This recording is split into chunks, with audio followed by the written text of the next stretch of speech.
V-Rage Prime. We're back in business. Consistent streamer is activated.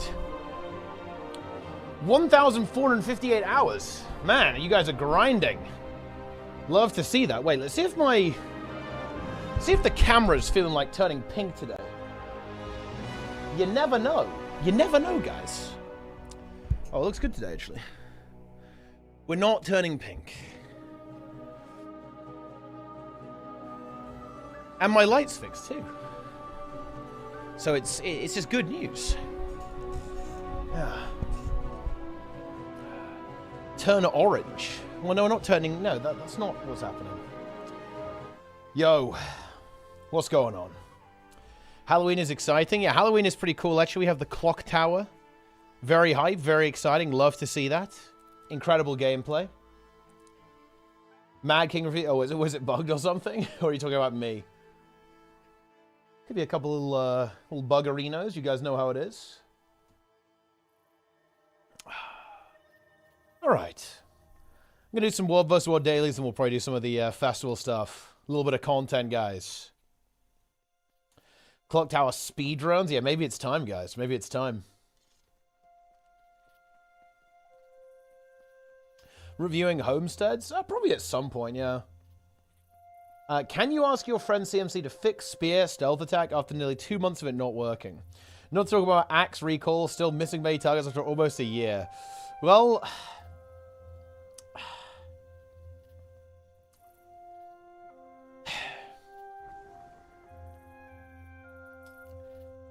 Unacceptable. Yeah, I mean... I don't know how the Thief forum section is so silent. This is dog shit. I mean, have you posted there? I'm actually not saying that to be funny about it. It's just, like, the ArenaNet skills team is not large, right? I don't know how many people are working on it. It's just that, yeah, like, a lot of these issues, they might actually be unaware of them. Like, you know, because the devs aren't all, you know, the devs don't read Reddit all the time, but they definitely do read the forums. But yeah, there you go. Sorry if it's some disease. You know, it's kind of funny, actually, because what if it was a disease? Okay, it's not, but what if it was? Like, you know, you've just created, you know, you just had a massive social faux pas, if that was the case. You know, like, I feel like there's some room for self-reflection from you there, Junkie Kong. Many weeks ago, and I had yeah, I mean, I don't actually like addressing this topic very much. This is going to sound like the biggest shill moment ever, I would say. But, like, here's the reality. Like, ArenaNet really struggled to maintain this game. I know there are actually memes about maintenance mode and stuff like this, but, dude, like, ArenaNet struggle to actually do maintenance mode on Guild Wars 2. It's, like, very, very difficult to do that. And even though they actually have, like, a dedicated team to actually work on this stuff, bear in mind, like, CMC and Trig and all the others, right? They also have to basically build the next expansion right now. So they're still very limited on what they can do. And... man, I'm going to have to talk about this in the video. We have to do the Guild Wars 3 waiting room video. It's really on my mind. It's living in my head rent-free right now, guys. It really is. But we have to talk about it. We have to talk about the Guild Wars 3 waiting room, because that's kind of where we're at right now. Like, ArenaNet is obviously working on some other project. That's obviously meaning that less resources are going to Guild Wars 2. So, yeah, is French toast actually from France? I think the answer to that is actually no. I think I saw that on QI or something. Like, it's, I don't know.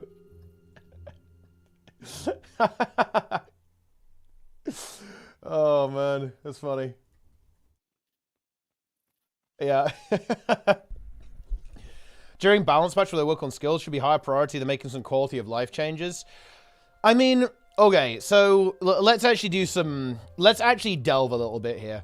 The reality is, and this is something that I don't like this, right? But ArenaNet basically do what they can when it comes to skills, and they have like a big checklist they want to work through, and like certain things get prioritized more than others. Like, look at the balance patch. Have you noticed, guys, how most balance patches are just...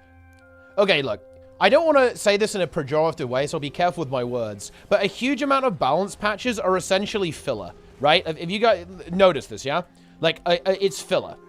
And what I mean by filler, is a huge amount of the changes are basically just, like, very safe changes, if that makes any sense, right? So, like, a bunch of changes that are very inoffensive.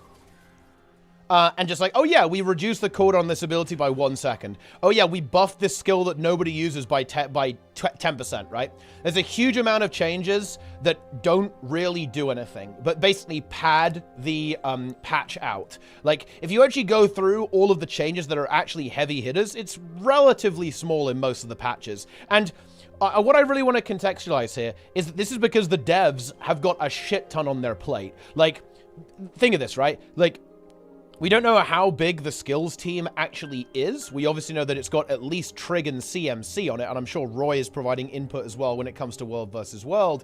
But at the end of the day, they don't have a lot of people working on this. And that skills team is going to be responsible for balancing the current game and developing the next expansion. This is not me, like, saying, oh, yeah, this is okay. It's just me saying, like, yeah, this is what's going on, right? This is, like, the reality of the situation that we're living in. Is that, yeah, like, you can't really expect things to move fast in Guild Wars 2, right? Like, you really can't. Yeah, I'm doing very well, thank you. Hayden wannabe rockstar. Thank you very much. Yeah. A first century ancient Roman cuisine cookbook. Well, there you go then, okay? It's yeah, I did know that, because I'm almost certain that on QI, someone said, where does French toast come from? Someone said France, and they got the buzz. It was probably Alan Davis. But, oh, man, it's funny. Yeah, look, I really do, look, we are living in a really weird time for Guild Wars 2, and I think this is actually, this is a sentiment that Grimm has expressed a lot, and I actually have come to kind of agree with it. Like, I felt a little bit of excitement when Grouch kind of took over and we were going like, okay, yeah, we're refocusing, like, you know, new model, new strategy, right? Guild Wars 2, let's fucking go. I admit, I was kind of expecting them to go hard on Guild Wars 2, and that isn't what's happened. Let's be honest, guys. Like, ArenaNet are not going hard on Guild Wars 2. They basically optimize their resources to, like, streamline the process of making Guild Wars 2, but we aren't doing a full recommitment to Guild Wars 2. That isn't what's happening. And as a Guild Wars 2 player, I'll admit, I am actually a little bit salty about that. Like, at the end of the day, it's ArenaNet, it's their studio. They can obviously do with their resources what they see fit. Like, that is business at the end of the day. But it does make me a little bit sad, because I kind of would like to see what would happen with, like, a full throttle approach on Guild Wars 2 under the leadership of Grouch. That would be pretty fucking sick, if you ask me. It looks like we're going more in the direction of Guild Wars 3, and that does mean, and look, again, guys, I feel a certain level of responsibility to you, like, as a, you know, a content creator, or as a, someone who informs people about stuff. Right, you know, I wouldn't call myself a journalist, but, you know, I tell you guys the news. I try to express information. You know, it's my responsibility to tell you that, yeah, this is it for Guild Wars 2, guys. Like, this is it. Like, this is where it goes.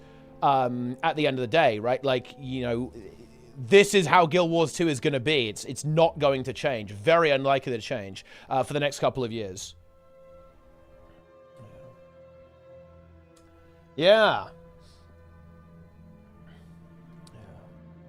Want to enjoy the new weapon? I sit hours at the goal to practice rotation. After 3 years, they broke the skill, and the rotation is now a mess. Yeah, I mean, I think Thief has been getting the short end of the stick with this. It does have some pretty scuffed bugs. They probably should fix those.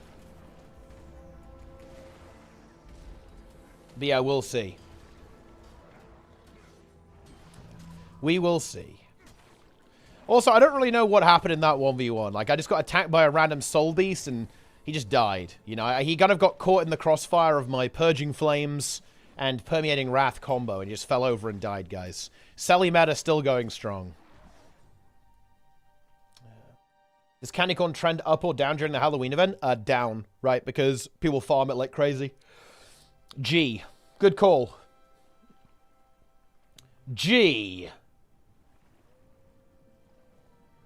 Is Virtuoso still Virtuoso? Oh, yeah. Oh, yeah. In fact, it's, well, I don't know when was the last time you played, Larry, but it might be better. In particular, Power Virtuoso is now a thing, and it's really juicy. It got buffed significantly, so you can actually play Power or Con. You could play Power before, obviously, as well, but they basically juiced up the Power version a whole lot.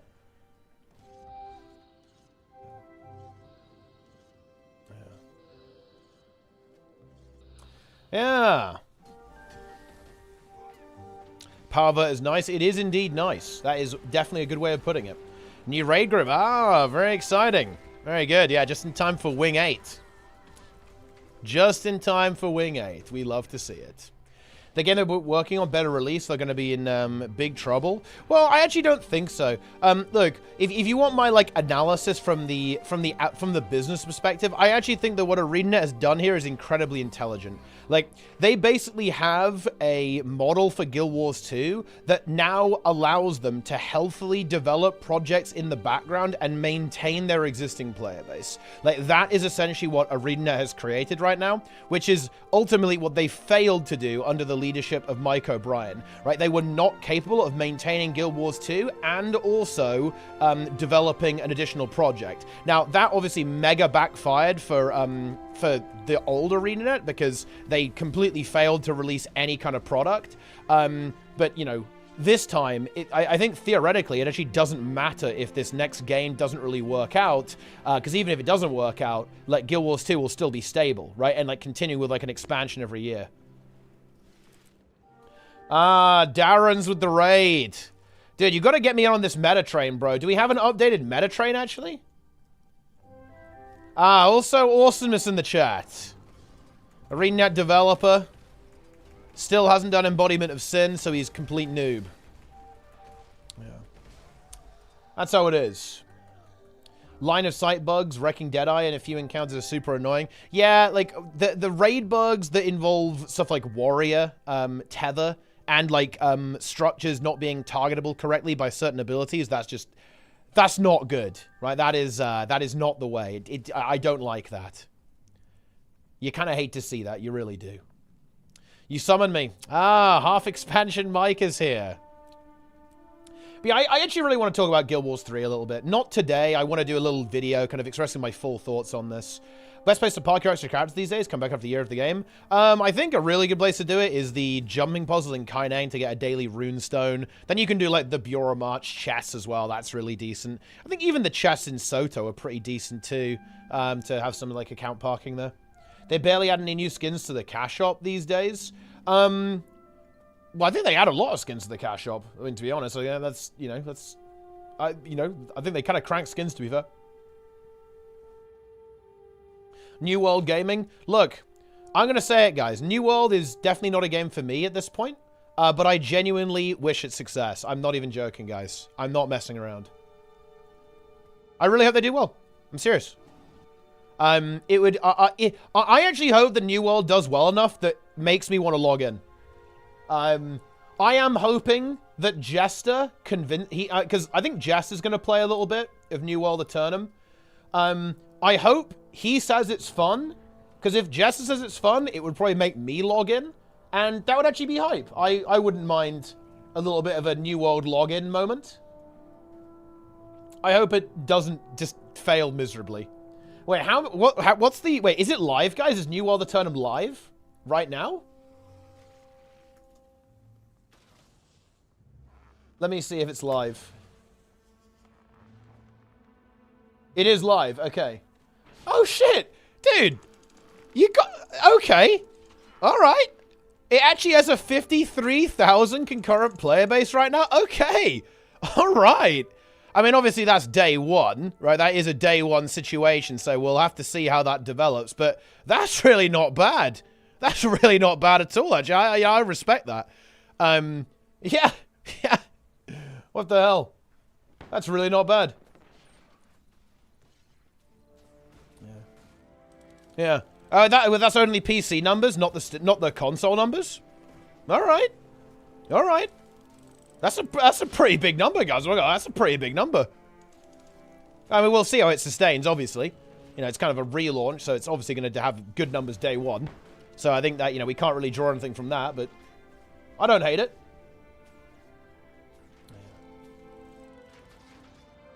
I beta tested the game. Yeah, that's kind of what I did too, yeah.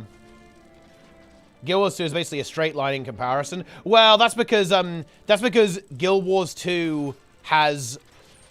It launched on stream post-launch, right? Like, the player base of Guild Wars 2 is very stable because it's a mature product, right?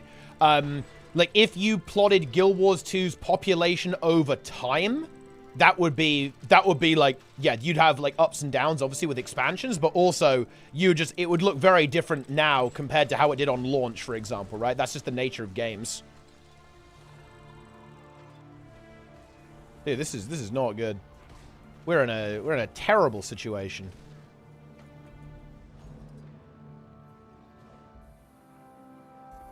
Okay, we're actually starting to fight back now. Has ArenaNet ever released their player numbers? No, I don't think so. They've kind of got some, like, implicit... There's like, some implicit numbers you can draw from based on, like, the play hours, and you can kind of figure out some stuff there a little bit, but not really numbers.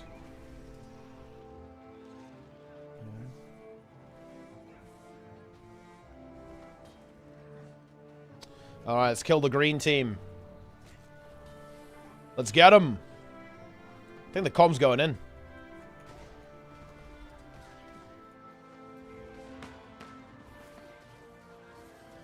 Boom.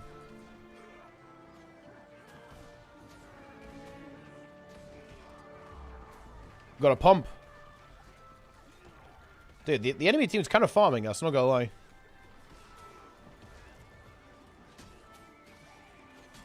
Yeah, this is not really working out, is it?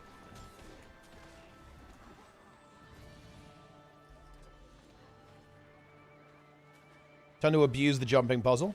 Let's go.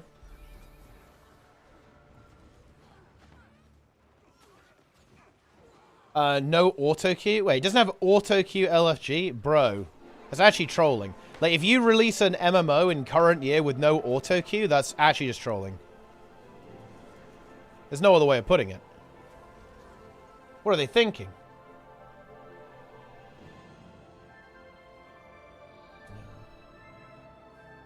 Playing Selly Brand? This is still Selly. I haven't updated my gear yet. I think I'll make a little Zero to Hero episode doing that.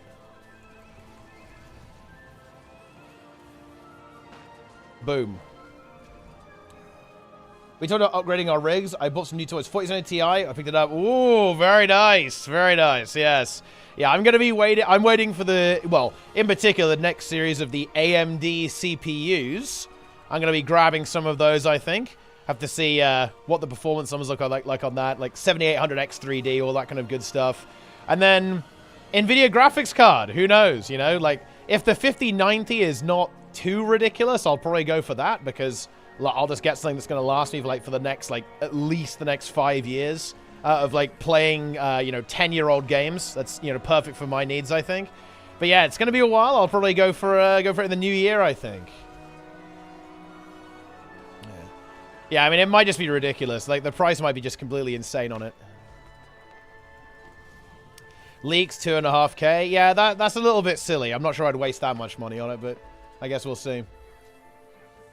Dude, I like how we're just feeding into green over and over again. This is just one of those absolute classic world versus world situations. Just infinitely feeding into the opponents. They can't take the objective, though. Like, so, you know, we have the... We've got some level of victory. Like, that's kind of a victory, I think.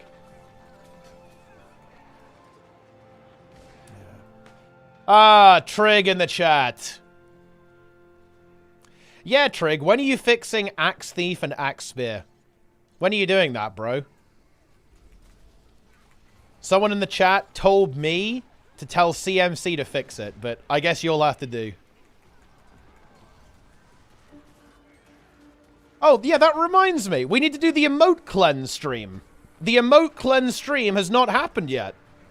And we've got a lot of emotes to purge. We have a lot of emotes to purge, guys. Like, Ta is still here, for example, and Ta is not surviving. Like, Ta is going to be fucking deleted.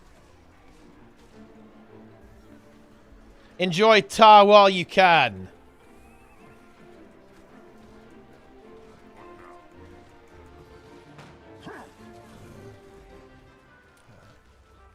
Very nice.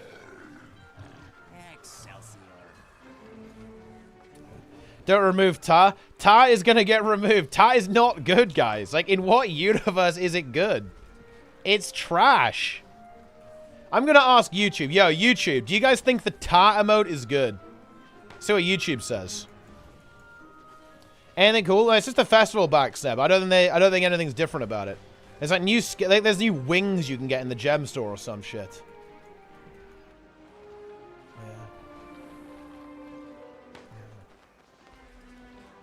Okay, actually, hang on real quick, guys.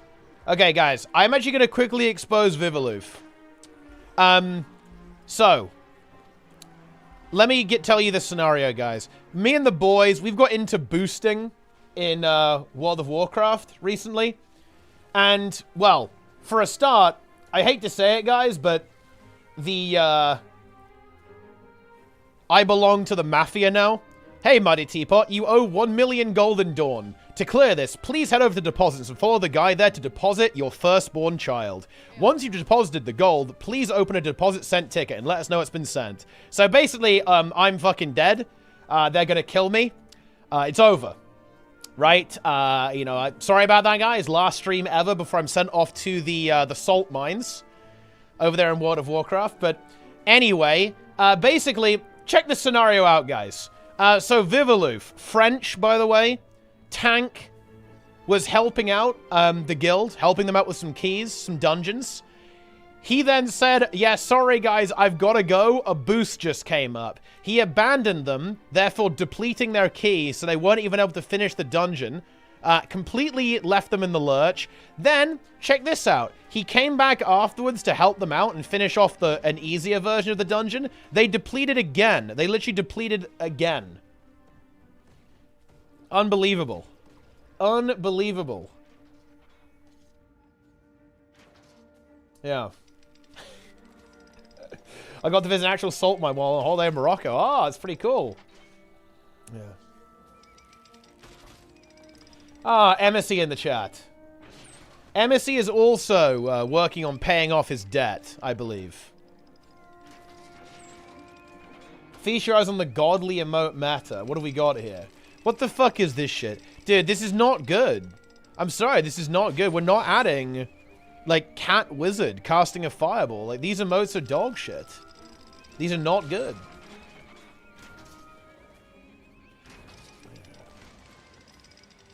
Me and Nico defile a +10 boost. Wait, what happened? Dude, I got the juiciest boost, man. I got a 5x10. It was good. I got, like, 500k for it. Oh, yeah. Oh, yeah! It was good. Boost. Who removed the big, dog-looking sussy and cute? Well, look, we can potentially re-add certain emotes. Like, certain emotes can be re-added. Like, we can make that happen.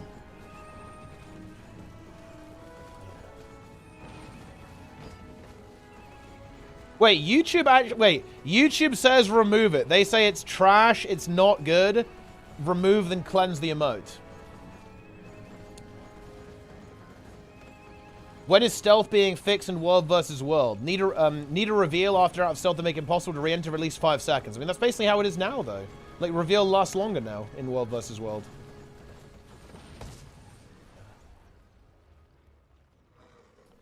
Oh, really?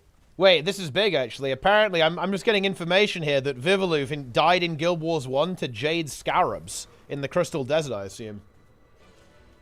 Nobody types in YouTube chat. Dude, no, YouTube chat is highly active. YouTube chat is alive. There's actually 113 people there right now. They're enjoying it. It's pretty hype, actually.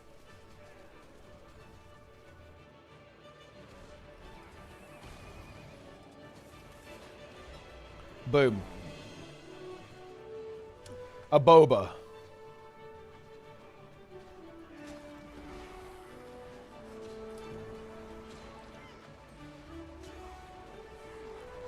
Very nice. Curse of YouTube chatter. Essay of Yap. Veteran experience. Curious takes. 500k hour playtime. Best community. Ignored by streamer. Open Twitch. Listen, no, I read the YouTube chat, guys. The YouTube chat is high tier.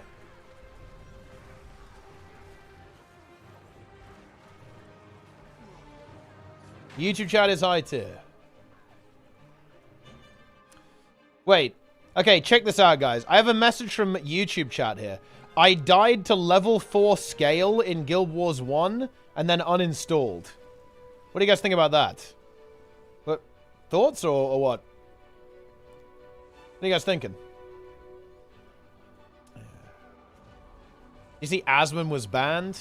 Well, I mean, yeah. I think some of those conversations he was having got a little out of hand. Let's put it like that. Little insane, a little unhinged. You know what I'm saying, guys?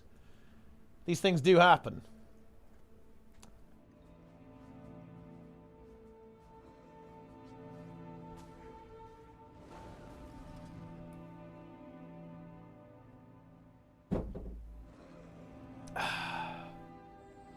But, and he'll be back.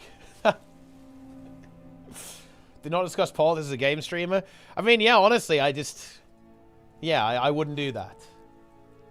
Not the play, I think. But, you know, I mean, sometimes you get banned, I guess. It is what it is. There you go. Cleansed. Yeah. Let's get in there.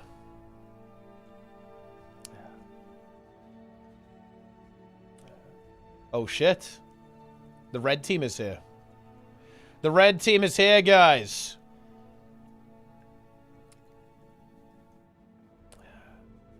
Fat ass wizard cat explodes buh. So the emote, like, turns into buh at the end? Or, like, buh gets exploded. Mad King is bugged? Oh, no. That's not good. That is not the way. Maybe enable it and find out. Listen, I'm sorry. Look, I was actually going to call Trig during the emote stream. I'm not sure if I can do that anymore, guys. I'm really not sure if I can do this. I don't think I can do it. I really don't. Yeah, I don't think I can.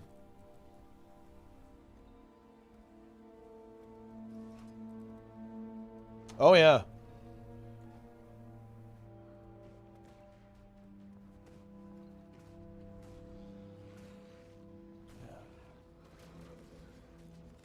Because honestly, at this point, I think Trig's taste is not good.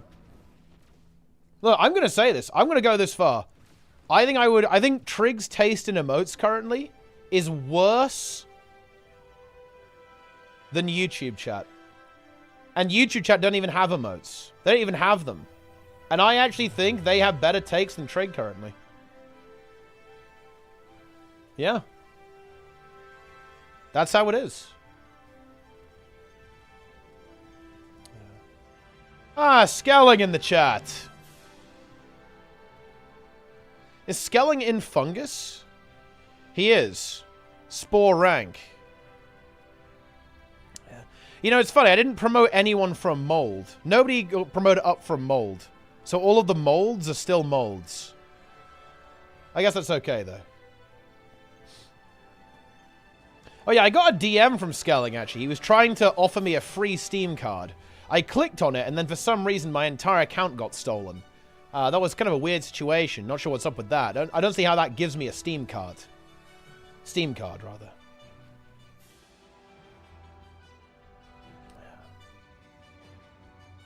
Yeah. Tar. Honestly, I want to remove Tar right now. Don't make me do it, guys. Don't make me remove Tar. Don't make me do it, guys.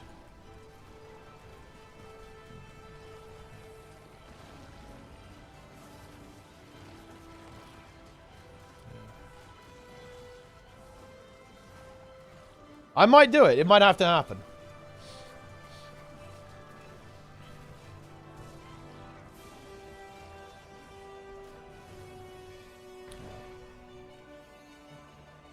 Yeah. Ah! Ah! I was seeing if we could get in. Turns out we couldn't.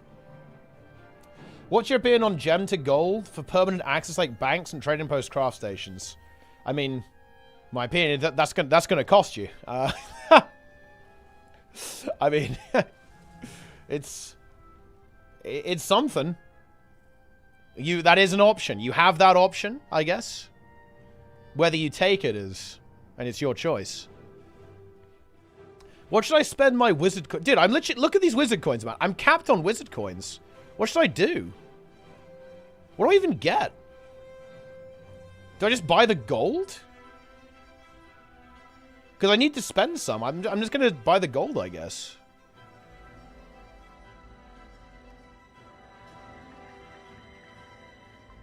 Because I'm going to get the weekly, too. Obsidian shards. Well, I did hear those were good value, actually. So maybe it is time for the obsidian shards. 1 gold? I mean, look, you know, it's more than 0. Like, what else can I buy? I can't buy anything else. It's like either 1 gold or nothing. Or just sit on my wizard coins.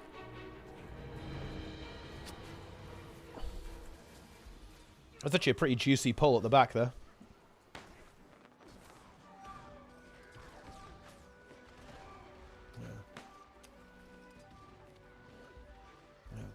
You can say captain do nothing. I mean, I guess that is technically an option. I could do that.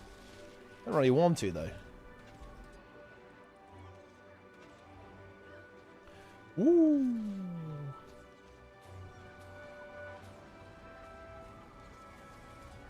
Boom. Look at that. Huge solar storm. Did like no damage. I'm not buying the essence of gold, guys. The essence of gold is a troll. We're not picking that. Okay, are we actually getting kills? We're kind of getting kills here. They got split up. Oh yeah, some of them fell down. That's unfortunate. They fell. Ah, Nike with the world record sub. Love to see that. Very nice. Very good. Didn't get the skins? I mean, no, I didn't get the skins. The skins don't do anything. You know, I'm not going to use them. Why would I get the skins? Master shards give spirit shards? Yeah, but I don't need spirit shards. Like, spirit shards are only useful if you actually need them. And look, I've got 1,500. What am I going to do with those? What am I going to do with those? The answer is absolutely nothing, guys. Dude, wait, what even is this shit? Wait, for some reason, awesomeness has... Wait, what is this site, awesomeness? This is like a... Wait, what is this? What is this fucking page, bro? Wait. Jesus. Yeah. It's not a Dan Clancy fan page. I guess it's kind of the opposite of that, I suppose. Yeah. Interesting. Ever think if Shattered Ages Mr. E Power just go Soldier? Will be out 20k per Aegis Shatter. You could definitely play this as a power build, yeah. In general, when you play this as Celestial, like the vast majority of the damage is the burning. The power damage component is not crazy. Because of course it can't crit. So you don't get crazy damage from this overall. But, you know, you definitely could. Download Guild Wars Wolves. Honestly, it's worth it. Like, World vs. World is still best in industry. Like, it's, in my opinion, it is Guild Wars 2's biggest strength. Like, the open world stuff is pretty damn good. But it's not as good as World vs. World is. Like, you know, open world is decent, like, for sure. You know, it's definitely a really big strength of the game, especially when compared to other competing products. But World vs. World is the thing Guild Wars 2 has that's actually best in industry. Like, you're not going to get anything better than this in any other MMO. There is no competition for World vs. World in the MMO industry. There just isn't. There just isn't.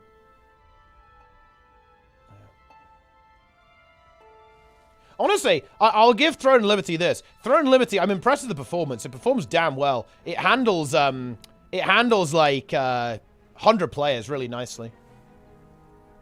So honestly, fair play to them. They did a good job with that, with the optimization that they had with with that.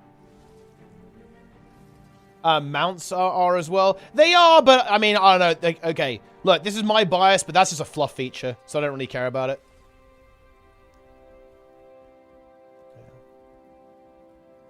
Yes. Valor instead of virtues. I don't think you're ever dropping virtues, though, on Guardian Paid to Kill. Like, if you didn't want to play Power and not play Permeating, I think that's absolutely fine. Play Indomitable Courage instead. Like, I don't think you'd ever drop virtues, purely because you have the cleanse with absolute resolve here.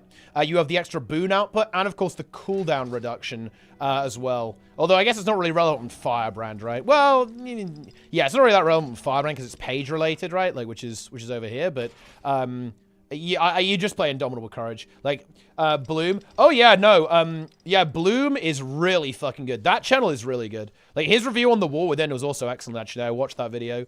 I need to get him on Tea Time. They actually just talked to him about both of those games, actually. Like, he did a really good job. Like, I think he made some really good points regarding The War Within. And his Guild Wars 2 review was really on point as well. Like, I think Skill Up. I also watched a couple of their other videos, actually, about a couple of other products.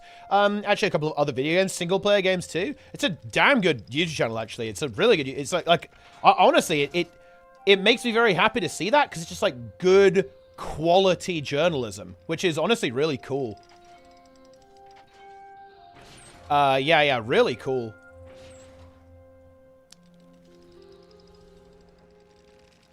Very good. Very, very good.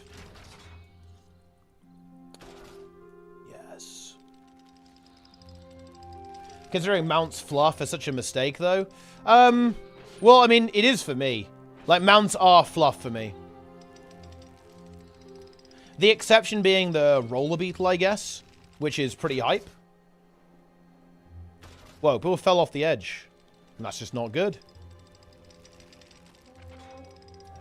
Exclamation mark Bloom. We don't have a command for that. Maybe we should.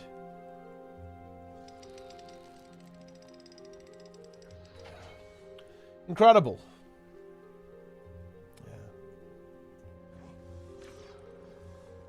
Yeah.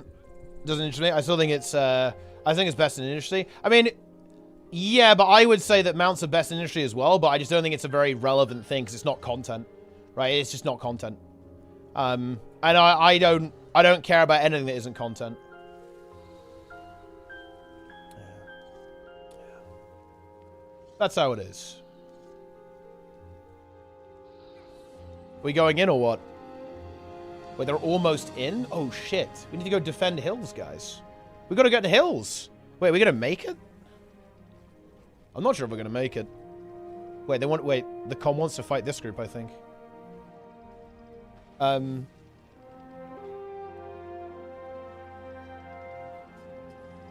hell's going on here?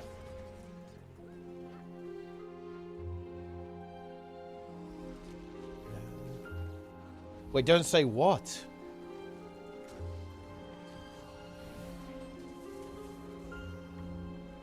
What do you think about the fact that I was permanent for the Guild Wars 2 subreddit for replying boo-hoo to a crybaby? And when I asked what rule I broke, the team said hate speech. I mean, well, I'm not gonna lie, the team does not like you. So, I mean, it is what it is. That's the way it is. I guess not terribly surprising.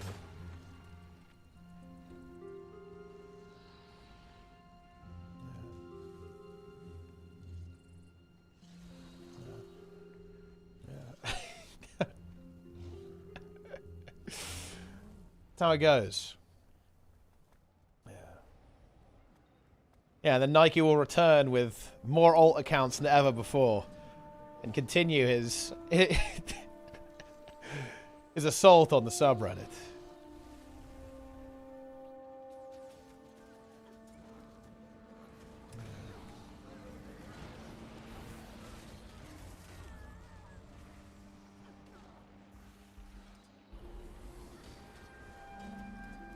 Alright, here we go.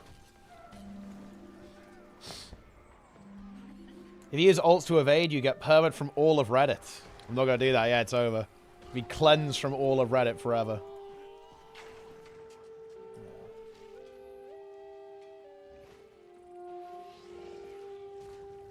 Unlucky. The Purge. Yeah, I mean, honestly, you know, there's worse things that can happen than being banned from Reddit. Could be a lot worse than that.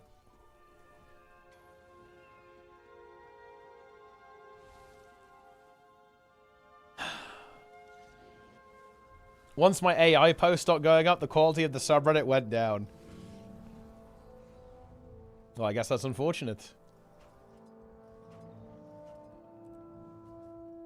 Can be banned from the HS Discord.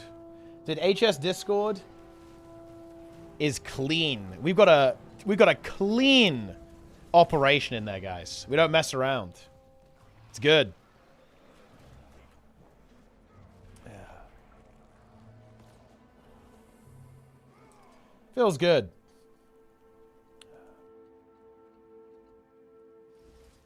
Delete Reddit. I mean, Reddit is pretty good, to be honest. Like, I'm not gonna hate on Reddit.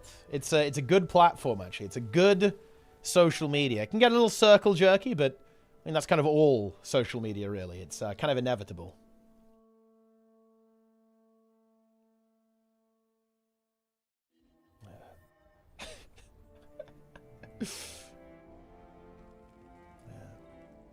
Attracts a lot of artists spamming from opportunities. Well, the problem is that it's like, it's a Discord that's, people know it's like a streamer Discord, so all of like the bots join.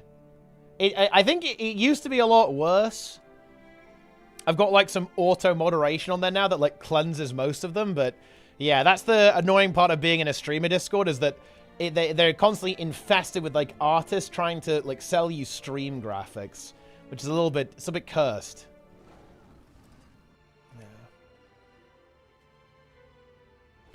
Guild Wars 2 subreddit. I mean, look, the Guild Wars 2 subreddit, the problem is with the Guild Wars 2 subreddit, there's nothing to really talk about. This is like a big problem that I think Guild Wars 2 has in general. It's just that not a lot happens here in Guild Wars 2. Like, the game moves extremely slowly. And because of how slowly the game moves, it's just, there's just not really a lot of discussion to have, to be honest.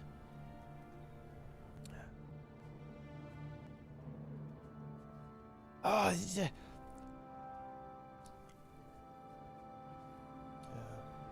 Even though I'm not in the guild or Discord. I don't know where this well, actually, I kind of do know where this conspiracy theory comes from, but like, there's this conspiracy theory that it's very funny considering how I'm pretty checked out with the game, to be honest, guys. I'm nowhere near as plugged into Guild Wars 2 as I used to be. But there's this conspiracy theory that I'm, like, secretly masterminding, like, all of these kind of, like, crazy operations behind the scenes, and that, like, Hardstuck rigs the entire Twitch section, which, there's some irony there, to be honest, but, no. Okay? No. That has never happened. To be honest, like, the funny thing is, I actually am almost a little bit flattered that people think I'm that organized. Anyone who has ever dealt with me know that I'm the type of guy that shows up on the day and says, fuck it, let's just make it work. I'm not someone who conducts these grand conspiracies. That's just, anyone who knows me knows that's not how I operate, which is very funny, but yeah, I don't know. Yeah, pretty much. Just send the key. That's how it is. But yeah, it's very funny that this has kind of popped up there as well. Wait, what is this actually? Wait, does it actually get mentioned here? Oh, dude, this is, yeah, I did see this post. This post is very fucking funny, to be honest. Oh, dude. Look, I hurt this guy, okay? I hurt this guy good. I told him that warrior mains were crying in PvP, even though their spec was insanely broken, which, by the way, it was. And he got really mad, which is very funny, but it is what it is. Very funny.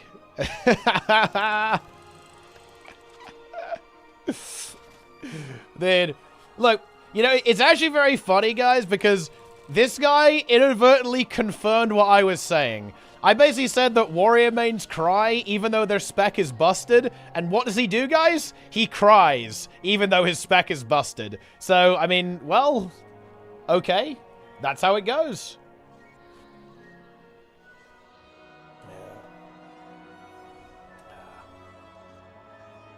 Does it make S tier for warrior main moments? No, it's not the best. I mean, I think it's very hard to top I am not a condition. It's very hard to beat that. That's almost insurpassable, I believe. Yeah.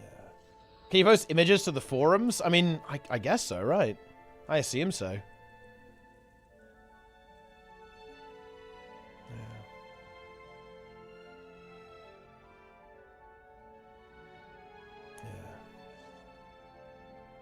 Yes.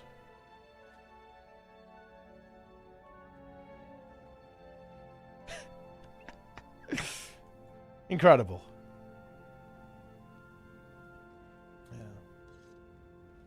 I don't watch content creators, never fail, someone already replies. You know, what I think one of my favorite types of thread to read is this happens with every content creator, but whenever someone says anything negative about a content creator, a bunch of people come out of the woodwork and say, oh yeah, fuck that guy. Yeah, fuck that guy in particular. And it's just, man, like, I know I shouldn't feel this way, guys, but I do get a little bit of a chuckle by the fact that I live in people's heads rent-free.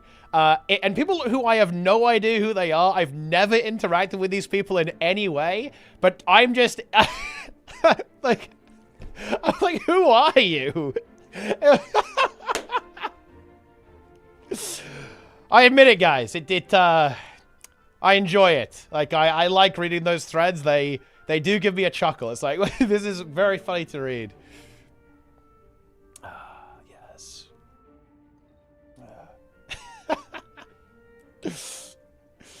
Oh, dear, oh, dear. They're allowed to talk smack and spread BS about certain parts of the player base. Yeah, warrior mains, guys. Like, my crusade against the warrior mains is widely known. Yeah. Yeah, the support group. It is the actual support group.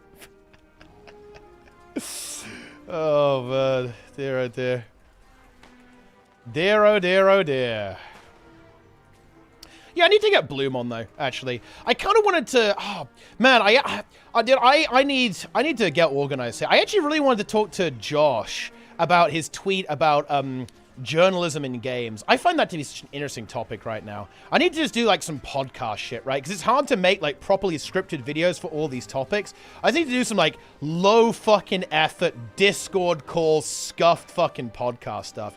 You guys know what I mean? It's like, that's what we need. Because that was a really interesting tweet. I really enjoyed reading kind of Josh's thoughts on journalism, particularly in the MMO space, actually. That was really interesting to read. And actually the original poster as well, it was someone kind of critiquing kind of the nature of games journalism. That was also a really interesting post, actually. That was a really interesting tweet from the original poster as well. Not just Josh's response to that. Activism in games? No, it was about journalism. Wait, did I say activism? Dude, I'm fucking tired, okay? If I said that, I meant journalism. Journalism in games, not activism.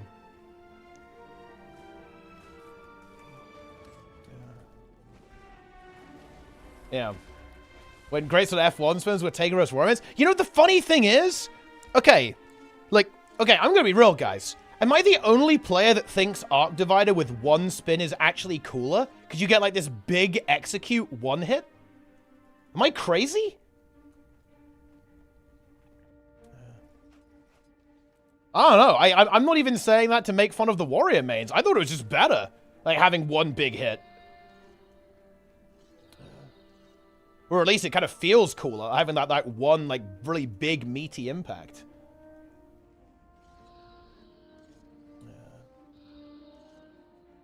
But I guess not everyone feels that way. It's fair enough.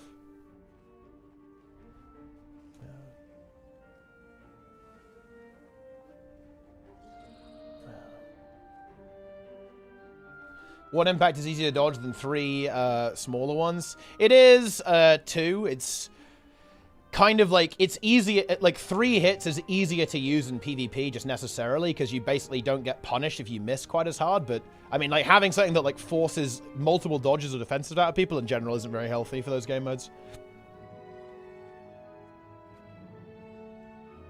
But that's how it is.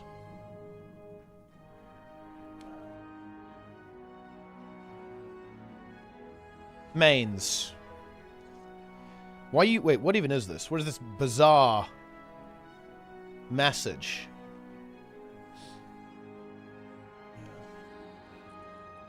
Arc Divider should hit 0 times. It should just not, yeah, it should just do no damage. You just like, I don't know, you just poke someone with the sword instead. Make Rifle Warrior great again? Look, they buffed it by what, like 10%? They'll buff it by 10% every patch until it's meta. You're gonna be in business. 3 separate hits give you a higher target cap. Well, I mean, it could hit the same 5 people over and over again, but like, kind of. It can theoretically spread the damage out. I regret purchasing Janthir Wilds. Okay, what? Why do you guys? Why do you even find this stuff? For the first time in Guild Wars 2, I regret so much purchasing the expansion. They promote a new weapon, which is minimal addition for an expansion when the game expands every 1 to 2 years, and almost no change to armor and stats. Then they go and destroy that weapon in most classes that was fun or interesting. For the rest, it was already boring gameplay or low damage utility. The recent nerf on Warrior main. The recent nerf on Warrior. After the October 8th update was the last nail in the coffin for me. Not going to log in until I see significant changes. The only broken class, it rarely receives nerfs, and will also be useful to elite space and builds. In every situation is Guardian. Oh, dude, I thought we were going to say Mesmer there. I am sick of it. Thief, Warrior, Engineer, Elementalist, and more are all getting perma-slapped every time. I'll go play Throne and Liberty till they decide to bring back the fun in this stale game that promotes their favorite class. I mean, look, okay, if we... This is really interesting, because, yeah, this is actually very, like, out of date. Like, Guardian being, like, God Emperor, that's kind of out of date. That was definitely true at some point, but not really anymore. And honestly, not even then. Like, even back then, when Firebrand was insane, it was kind of overrated, to be honest. It wasn't... It was convenient, right? Like, this is the thing that actually is really important to understand about the metagame in MMOs. People don't really pick the best thing. They pick, like, a compromise between the best and what's easiest to actually make a group out of. And the whole Fire Brigade comp just was really efficient for pugs. Because you could have your Firebrand, your Druid, and then you could have... yeah, you had, like, 1 Chrono, 1 Firebrand, and then 1 Renegade, right? You had, like, that setup, wasn't it? So you had that going on.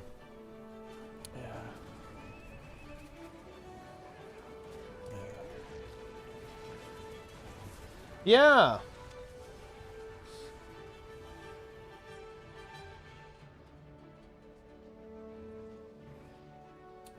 Big.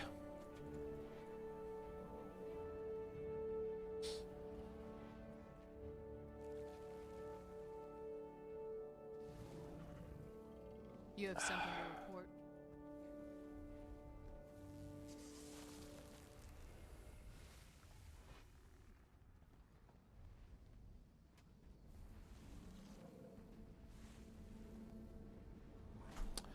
Boom. Ah, Eddie. Dude, by the way, look. Ha! Yes. Lara met Eddie in Final Fantasy XIV. And they're conspiring to get me to play the game. You heard it here first. Insane expose. Also, plunge.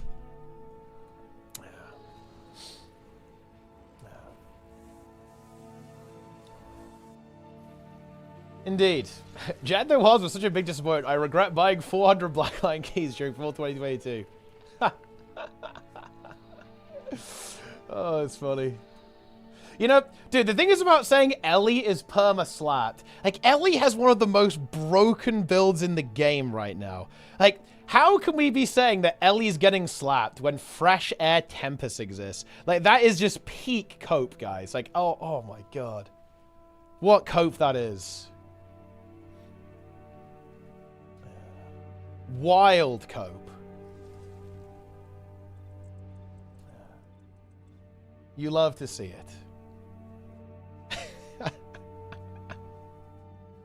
Wait, are people actually agreeing with this? I have no proof that this wasn't a bait and switch, but it sure as hell looks like it. Oh my god. This is absolutely remarkable, guys. This is so remarkable to me. Like, they are actually... This poster, guys, on the official Guild Wars 2 forums, without a shred of irony, is suggesting that ArenaNet bait and switched players with warrior spear.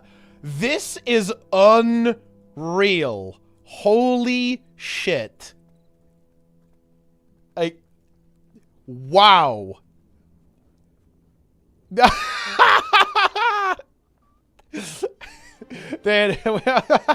Okay. Oh, okay, finally. Okay, sanity has arrived. We should stop crying about something that is not real. It's a really nice, fun weapon to play. Power Berserker still benched, but Spirit's 3k DPS lower than the nerf. It's still viable in PvP and PvE. It's now damage was on par with Greatsword and Berserker. You know, I'll tell you what, something that is kind of interesting, actually, guys, is that, have you noticed how people kind of want vertical progression? I actually want to point this out, guys. Do you notice how the player is upset that Spear isn't better than Greatsword? Because now it actually performs about the same, as we can see, and that was definitely intentional, by the way, guys. They very much want, like, the weapons to be horizontal options rather than vertical options, in this sense. Like, they want them to be, you know, stronger, or, you know, they don't want to be, like, one, like, really busted, right, and one a lot weaker. They want it to be horizontal. Guild Wars 2 is a horizontal game. But do you notice, guys, how a lot of people actually object to that, and how people want it to be more powerful, as opposed to being equal, being the same? Yeah. Very interesting. Very, very interesting indeed.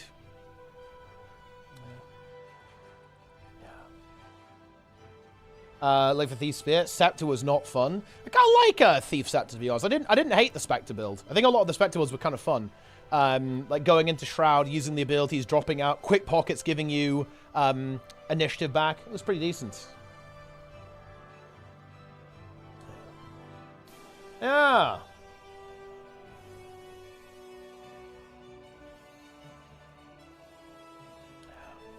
Roaming. Heal Catalyst? I mean, Heal Catalyst... The problem with Heal Catalyst is the same as before. I think that the Catalyst build that has a lot of potential is the Quickness DPS build. I don't think the Heal build is good. I don't think the Heal build's good. Surely we see Heal Tempest buffs, guys. Like, surely that's incoming. Surely, surely, surely. It's on its way. Incoming, incoming. Does Teapot read YouTube chat? Yes! I do!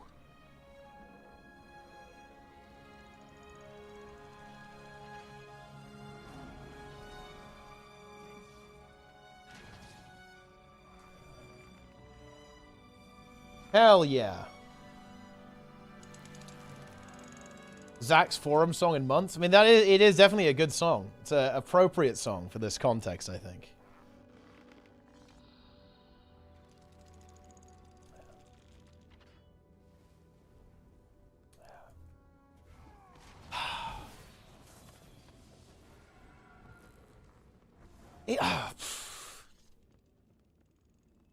Oh, no. It's something that I'm a little bit sad about, guys. I admit, I do find it very frustrating, like, how low information the Guild Wars 2 community is. Right, I'm not sure if I know a lower information MMO community. I really don't. Like, it's weird. It's weird. Never really played a warrior. I'm going to use a start. What's your favorite weapon combo, elite spec to use? Honestly, I'd play Spellbreaker right now. Spellbreaker is a really fun spec to play, in my opinion. Nike's got a build in his YouTube channel.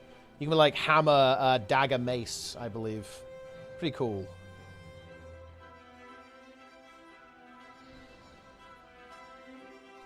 Better off playing hammer Spellbreaker 24/7. How the changes don't affect posters. I think almost none of the changes actually affect people. Like, people just see the number going up, going down. They have no idea what it means and just kind of panic. Like, realistically, balance changes are completely irrelevant outside of exactly Ceres and HTCM.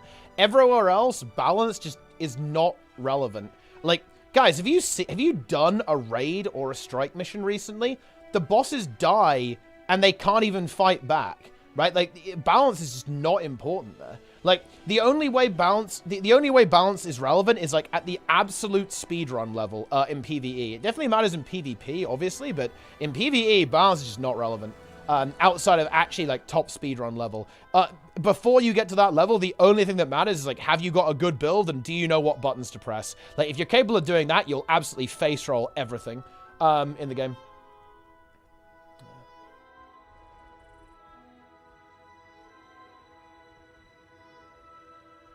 Want to be a heal class in Fractals? Any recommendations? Chrono! Let's go! B-Magnetic gifts 1 sub to Chef Champagne. Thank you very much. I appreciate it.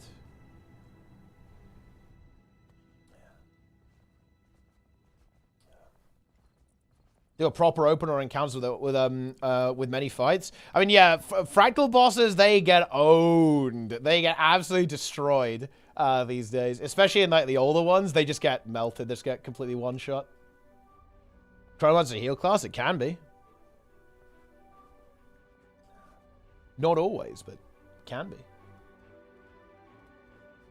Isn't perfect in top DPS ever, pretty much, even though their build is perfectly fine. Well, I think what's interesting about this is that if you play any build, it's pretty easy to be top DPS. And look, I was watching Jester pug some raids. I mean, I watch Jester's stream every week, and he pugs raids quite a lot to do his weekly full clear. He raids with Plunix sometimes, but sometimes he just pugs. And in his pugs, he's top DPS on quickness DPS. Right?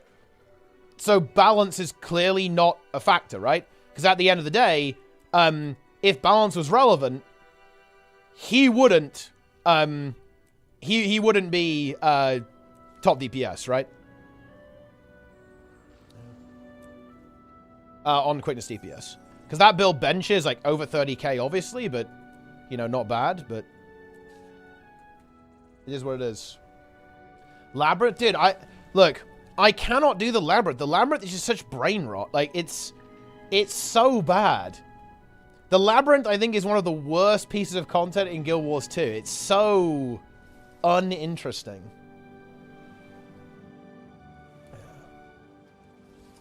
Yeah, but Condivert? Yeah.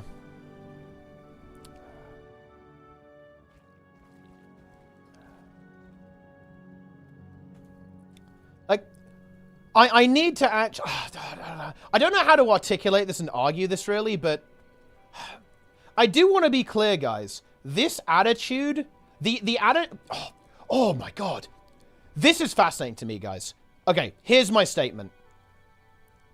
The Guild Wars 2 community, which is considered to be like a mega casual anti-hardcore game, is more obsessed with balance than World of Warcraft's community. And I make that statement very confidently, by the way. It's not even... It's not just like a little bit. It's not even close. Like, the amount that people obsess over changes that aren't important in this game compared to how people obsess over changes that are important in World of Warcraft, it's not even remotely close. It's just not in the same universe, right? It's bizarre. It's absolutely bizarre. Like, people are obsessed with changes that are for content that's a complete joke, that requires, like, 20% of your build's DPS maximum to clear it, and people are obsessed, right? Whereas in WoW, people are like, oh yeah, bro, I play Hunter because I like it, and yeah, it's complete dog shit, but I love it. Look, they gave me a 1% DPS buff last patch, and now I can apply it to a raid boss. Yippee, right? Like, it's absolutely wild, right? It's so interesting. Yeah. Yeah. 5 gifted subs from Pea Soup Hobo. Thanks for the tier 1 subs. I appreciate that, my friend. Hype train begins. Love to see it. M plus isn't like that. I honestly don't think people care that much about M plus. People care a little bit in high keys, but I don't know. Different parts of the community are saying Guild Wars 2. Provide evidence that I'm wrong. Like, I think it's 100% the case.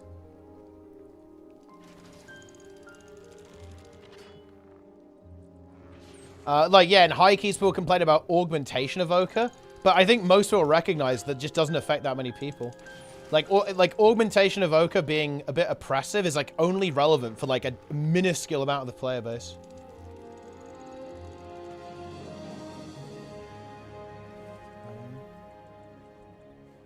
He also a terribly balanced game. It's just buffs and nerfs don't matter in this game.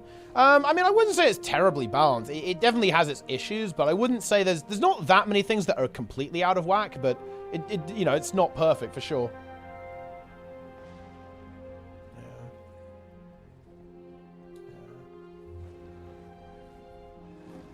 Unhinged balance complaining in years of playing WoW. I mean, of course, it obviously exists. Like, there's plenty of unhinged balance complaining, like, in World of Warcraft. But it's not the same. It's just not the same. In my opinion. It's not even close. I just don't think people care nearly as much in WoW.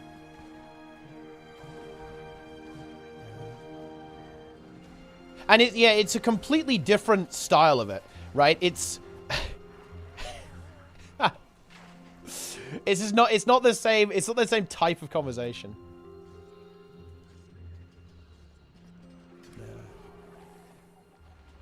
Hell yeah. I know World of War people are obsessed with that. It's in PvE. Absolutely, people are completely obsessed. People are obsessed with like their class being like 3k DPS worse.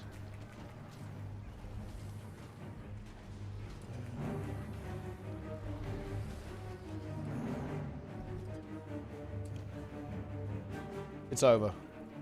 We are utterly crushed.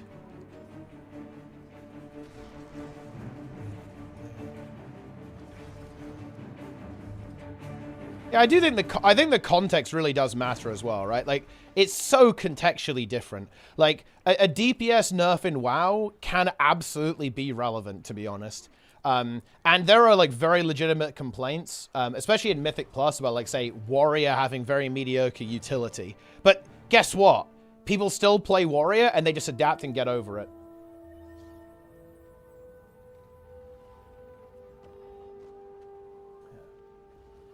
You need a DH buff, so you bring one? Yeah, for sure. That definitely does change things. Did you kill a Brood Twister, by the way, Zoe? Where are you guys at on Kai'Veza? Because we're deep. You know, we're deep into Kai'Veza right now. Oh, no! Dude, I didn't want to do that. Kill Brood. Very nice. Very good. Very good. All right.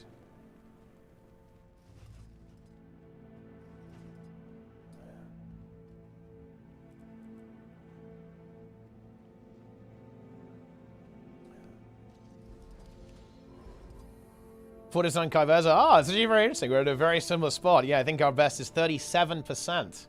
So we're in a very similar position. Exciting.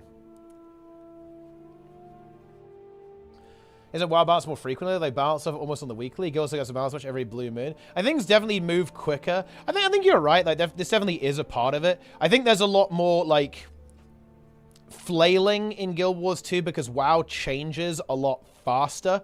Right, things can really turn on a dime there. Like, for example, you know, like, Resto Shaman wasn't the best for a lot of Dragonflight. Then they made it fucking God mode in The War Within.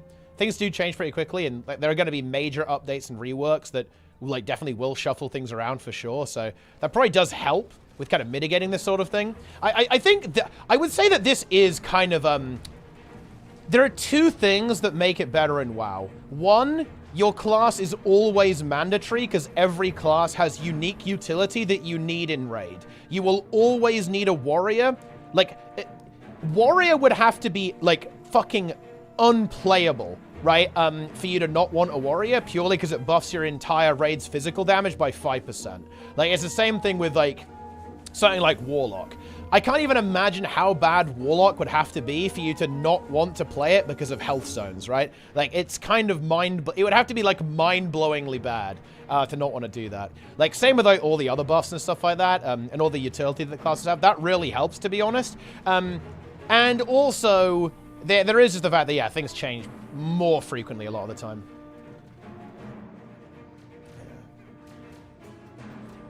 Yes.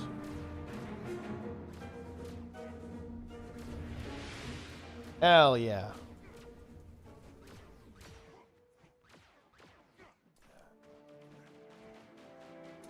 Well, I don't know. It's weird.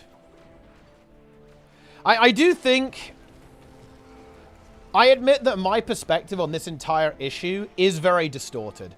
Because there's two things here. One, I'm fine with re-rolling to anything. I'm not very attached to playing a particular character. And two, I'm also fine with playing a character that isn't good, as well. I don't really care. Like, it doesn't really bother me if my spec isn't top DPS. Because I know I'll just play and get better, right? Just, you know, if you're not doing good DPS, then that's a skill issue. I don't have to tell you. It's, Russian design is wrong.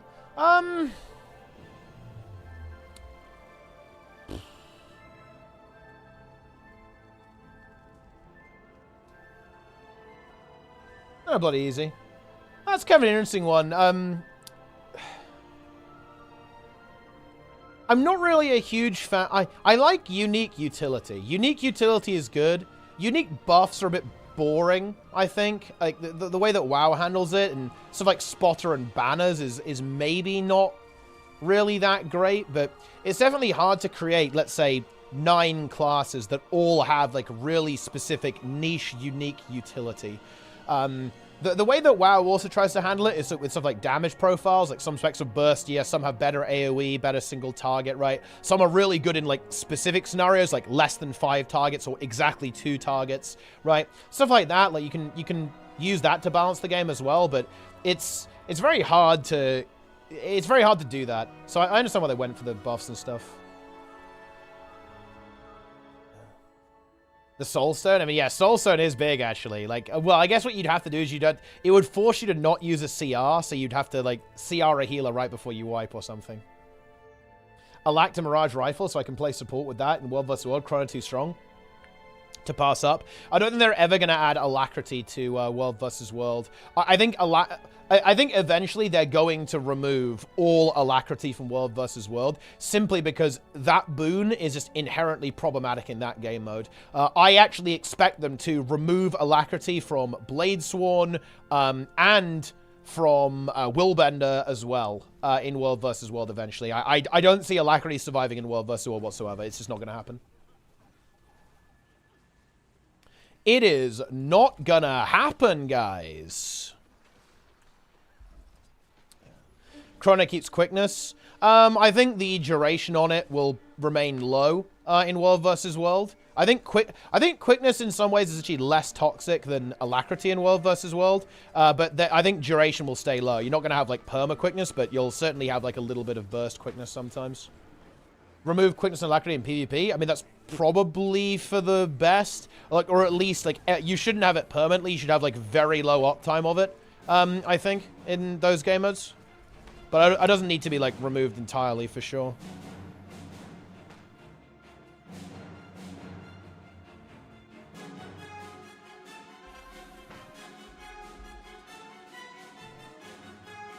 Yeah, Core Loves of Quickness will be fine. Yeah, it will be fine. The devs make some changes completely arbitrarily at this point. I think what's really interesting with... Okay, this would be my theory. I want to be clear, guys. I actually have no evidence to support this position. And I think this happens in the gaming industry in general, but especially in larger companies. I think that a lot of the people who work in very large game studios don't play games. To them, it's a dev job, right? Like, they are developers. They're there to write code, to make things... but they don't necessarily play.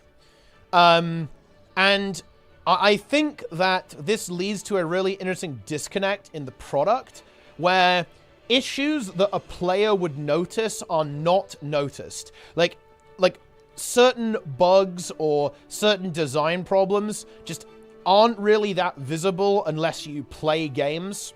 And yeah, especially when you have like very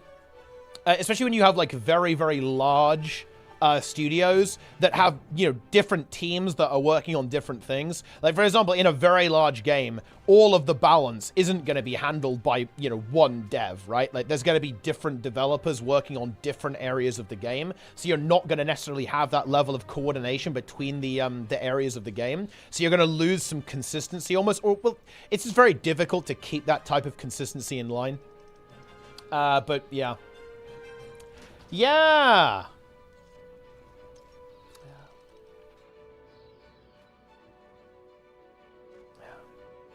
So I think there's actually, like, especially in very large game studios, there's a disconnect between the devs and how the game is actually played. And, like, what's actually going on. And I think that's just almost like it's very difficult to counter. I don't know how you would go about handling that. It's just one of those issues that I think pops up just with the nature of the scale of these operations. Like, these are big companies. I imagine it probably happens a little bit at Guild Wars 2 as well. In fact, it almost certainly does, because Guild Wars 2 is not a small game, right? It's a large studio. Like, I very much doubt everyone at ArenaNet plays Guild Wars 2. That would be very surprising to me if that was the case. Some devs obviously do. In fact, many of the devs obviously do, especially the devs that end up showing up on stream. It's very clear that they actually have a love for the game itself, not just the creation of the game. But not all of them will. This is just the nature of it. It's not bad, by the way, guys. I want to be clear. This is not like a condemnation of these devs. That's not necessarily bad or even abnormal. I'm just saying this is kind of what's going on there. I'm kind of explaining the situation is that, yeah, especially in very large games like WoW, very large game studios, the people who make the game don't necessarily play the game, which it can be handled, I think, as long as you have, like, appropriate testing and you get a lot of feedback from players, right? Like, a dev doesn't need to play the game in order to respond to feedback from people who do, right? Like, that's, you know, that's not a prerequisite, but it can lead to some speed bumps that need to be ironed out, right? Like, it absolutely can. You can see how that would happen. Devs don't time to playtest their own work at all. It goes into design and implementation. They had to, and they hand it to internal testing. I think that's very likely as well. I strongly suspect that's the case with the War Within, actually, and that's a really good point to bring up. It's definitely not just a dev not playing the game issue. It's absolutely a studio pipeline issue as well. When I look at the War Within, for example, in my mind, and I would stand by this, they released that game too soon. It had a number of issues that never should have made it into the live game. Relating to, like, dungeon balance, scaling, bugs, and so on and so on and so on. Many of these issues should never have made it to the live server, obviously, and I would imagine that part of the reason why some of these issues did make it to the live server is actually because they didn't really have enough time to properly test it and, you know, respond to feedback from players, as well. It's also, like, a really big problem. And yeah, like, a lot of studios, like, really push, like, deadlines, like, get it out quicker, get it done fast, and that obviously will result in a lower quality product. Yup. It's a very good point.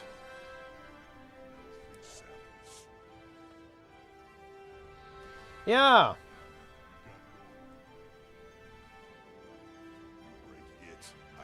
Incredible.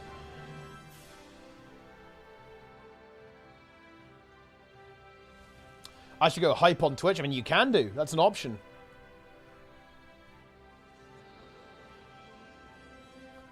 Blizzard hired all the devs that played the game. You know, the ones stealing the breast milk. Well, look, I'm sure there are some non-breast milk stealing devs who also play WoW. So I feel like, you know, I don't think you need those two things to go together. Like, we can probably find some of those that don't overlap.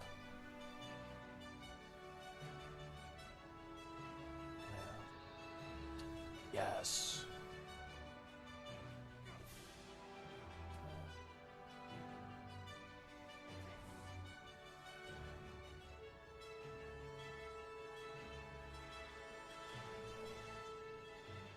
Incredible.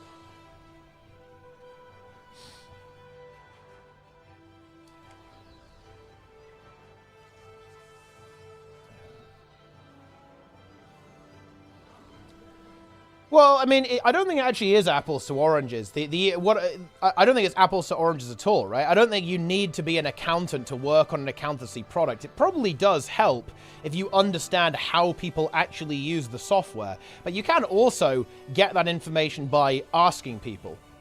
But I think it is really important that you have an understanding of how to use the product. Like, here is a really good example, guys. Build templates are a perfect example of this issue. Oh, man. Dude, you could do a whole video essay on this. Build templates were not designed with how the target audience used them in any way. From the perspective of somebody who actually wants to use this system and play a lot of builds, this system is garbage, right? And I mean really bad.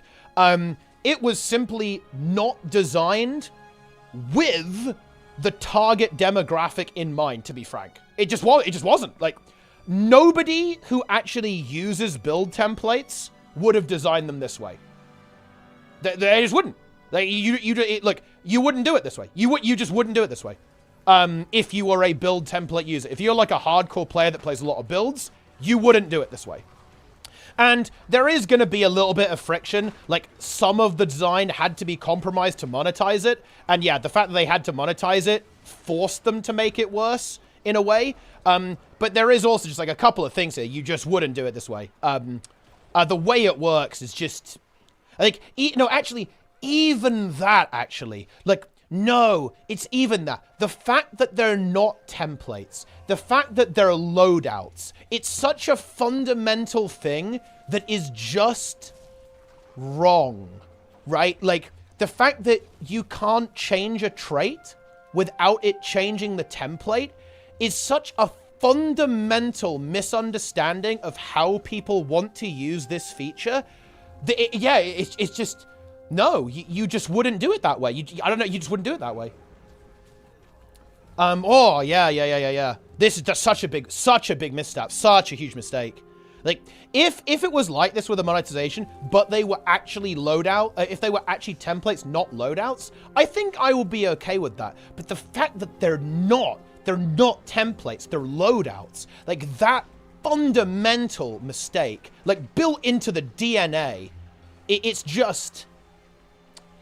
This is exactly what I'm talking about, right? Like, it's not... If they'd asked for feedback, this would have been pointed out immediately. And then it would be fixed. Templates versus loadouts. So a template would be, if I click this, it sets this build, right? But it's a loadout. So if I change this, it changes the template, right? So in other words, if I can't make a change without it also affecting the template itself.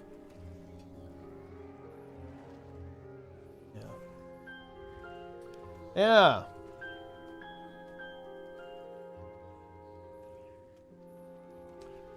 But that's how it is. So that's what I mean. Yeah, and the whole, like, 3 system thing as well. Like, you've got, like, the build storage slots. You've got the templates. Ugh. And then you've got the gear as well. It's just like, what is going on, man?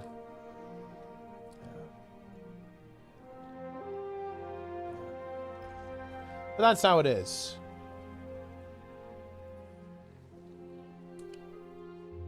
And use build storage. I mean, it does have... Wait, what is my mouse doing? It does have some, like... Wait, no. Dude, my mouse... Wait, what? Uh-oh. Uh-oh, guys. What's going on?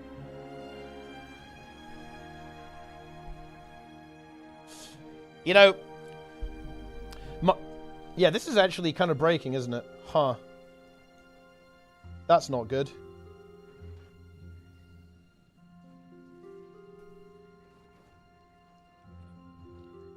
You know, it's funny. I actually did plan ahead for this, because this mouse did actually nearly die on me before a raid on the weekend. So I actually do have 2 spares. I bought 2, kind of expecting this to happen.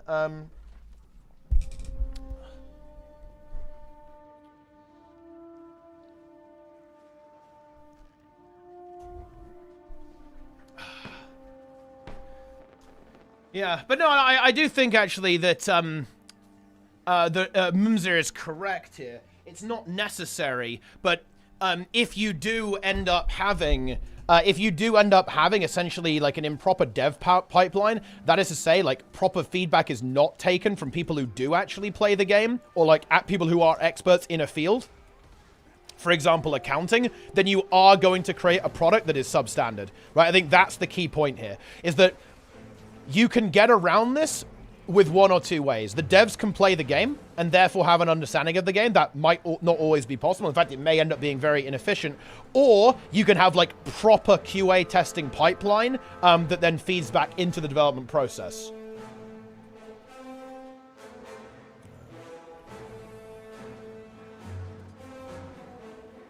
I think, look, I'll say this, guys. One of the really important things to note here, or a good example of this, right, is look at Trig. Look, if you look at Trig and CMC, why do you guys think the balance has been so much better since those guys moved in? Because they actually play the game, right? I think in particular when it comes to looking at how people actually play, they've been doing a really good job, right? Like, I think, let's actually, okay, let's compare, no, I think it is better. Let's actually compare Solar to, although, dude, Solar did play the game as well. It's just that Solar didn't like how the game was, and he wanted to change it, right? Like, he wanted to, like, really change how the game was, whereas I feel like the Trig and CMC approach is very much more, let's look at how the game is and make it into the best possible version of that. Solar, I reckon, did better, but he went too far. We both know that. Well, I'm not sure if that's true, overall. Like, I mean, I think the state of the game right now is almost like a very optimized version of how people play Guild Wars 2, right? Like, the way people play Guild Wars 2, it's perma-boons, right? And I think that Trig and CMC have created, like, a better version of perma-boon simulator Guild Wars 2. PvP had the worst meta of all time except Bunker Chrono, and there was no hotfix. But wait, I mean, hang on a minute. Do we really think that Trig and CMC didn't want to hotfix that? Like, I think this actually is one thing that is quite interesting. ArenaNet don't have the best agility. This is weird.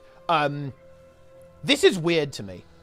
There must be something going on with the dev pipeline, or maybe they don't like to rebuild the game for something relatively minor, I guess, like PvP or raids. But it's weird to me that it seems that, like, updates really have to wait a bit of time before they actually make it to the game. Like, comparison point. If there's a bug in a WoW raid boss, they will fix it, the boss will despawn, and then the bug will be fixed when it respawns. So, like, this is what I mean by agility, right? Like, Blizzard actually have the ability with their game to very quickly address things like this, and boom, it's gone. You don't have to rebuild the game, no update, no patch, it's just fixed. Like, on the server, or whatever. Obviously, they do have to build the game for certain things, obviously. That's, you know, no shit. But that's not always the case, right? They're able to fix this stuff pretty quickly. But with Guild Wars 2, it seems that there is a bit of lag to this. Like, a balance change has to wait for a regular update, right? So they can only do it, like, once every 2 weeks, more or less. And that also goes for a variety of other things as well. Now, I actually suspect that might be because building the game for a hotfix is maybe not a very good idea in their dev environment. I could definitely imagine that being the case with some of these things. And some of it probably is like a resourcing thing, but I don't know. It's hard to say. What do you need? So if CMC didn't play, it would be a huge issue. Absolutely, yeah. I think it would be a huge problem if he didn't play. And to be fair, the skills team players, like Solar, you know, for all the criticism of Solar, he played the game. And CMC and Trig do too. Which I think is important. Because, like, right now, again, the way I see balance going is the devs are looking... Okay. Oh, man. So here's what happened. Solar wanted to change the game. He wanted to change the game in a very fundamental way. And for better or for worse, that was the approach. But Trig and CMC, they've taken a very different approach, in my opinion. It's more like, well, how are people playing the game now? How can we make that better? Right? How can we make that a smoother experience? And that's kind of where the balance is going right now, in my opinion. He's not a dev, and this is a semantic issue where we understand dev team differently. I mean, yeah. When people say dev, I think that is very colloquially talking about not just programmers, but just game developers in general. I believe that I actually don't know this for sure, but I actually do believe that CMC and Trig do actually implement stuff as well. It's not, you know, they aren't just designing things. I believe they actually do directly implement things to the game too. I could be wrong on that though. Like, you know, don't quote me on that. But yeah, when we say dev, we just mean people who work on video games. Like, yeah, I think that, yeah, especially in the games industry, the term dev means that could be anything from a programmer to, you know, someone who makes music for the game or creates artwork for the game. I think all of those would be considered to be a part of game development.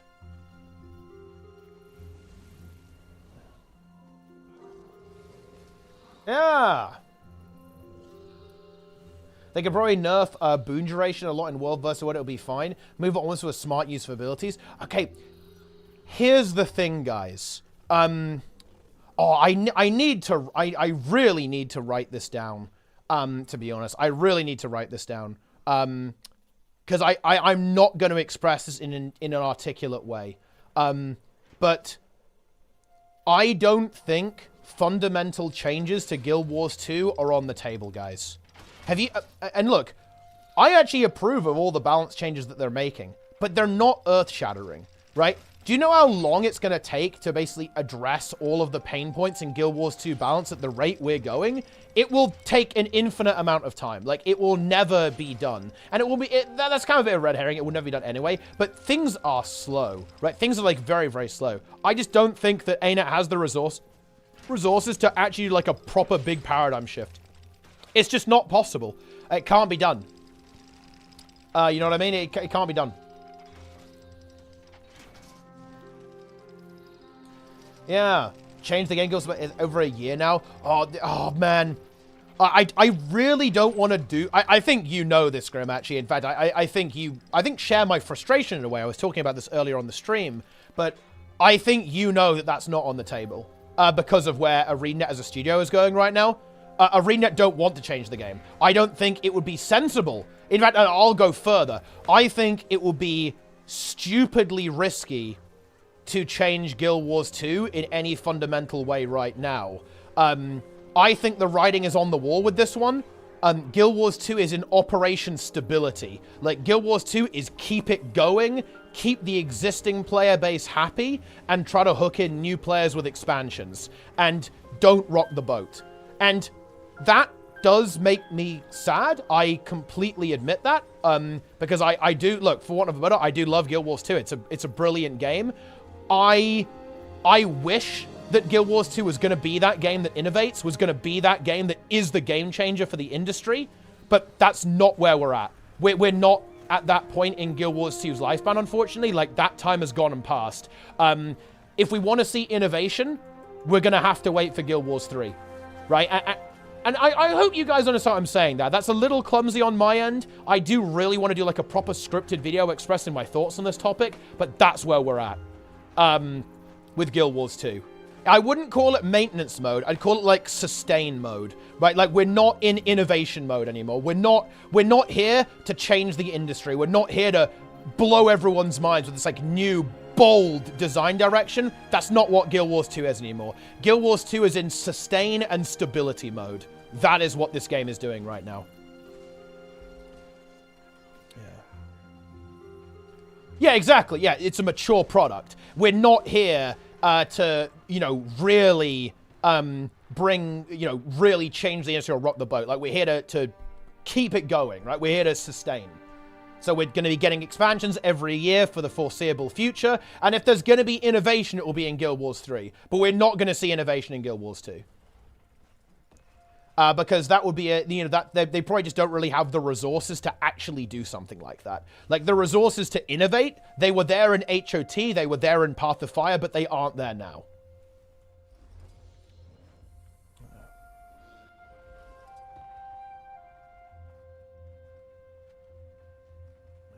The vault change was drastic and very good. Yeah, but that's not what we're talking about here, right? Like, the vault change is not... It's not really a change that makes Guild Wars 2 play any differently, right? Like, Guild Wars 2 is not really different before or after the vault, right? Like, the game is fundamentally the same.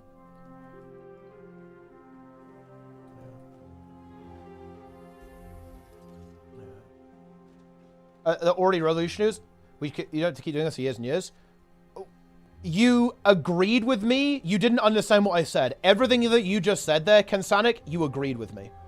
Yes, Guild Wars 2 used to innovate. It used to be the trailblazer that was setting industry standards. Now, less so. But yeah, you agreed with me. Yes.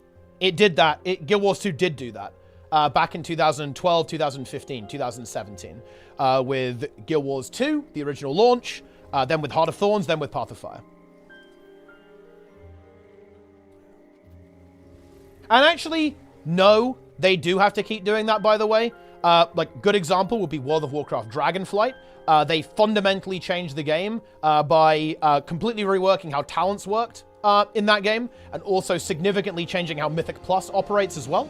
By bringing back all the content, like all the dungeons from past expansions. They completely changed the crafting system. They completely changed the gearing system as well. And they've continued to iterate on that and bring additional innovations with the War Within as well. So, no. Other games do this, yes. And, you know, I wish Guild Wars 2 kind of did this. Yeah. And it did. It did do this. Like, Guild Wars 2 did do this. Look, if you look at Dragonflight, if you look at The War Within, you see some Guild Wars 2 DNA in there. Yes, you absolutely do. But you'll notice that all of that DNA is kind of old, right? Way better to play at WoW, even at this point. I think that's very subjective. Like, personally, I'm enjoying WoW more at this point. But again, I want to point out, even if we accept that as true, that doesn't change the fact that Guild Wars 2 is no longer changing very much.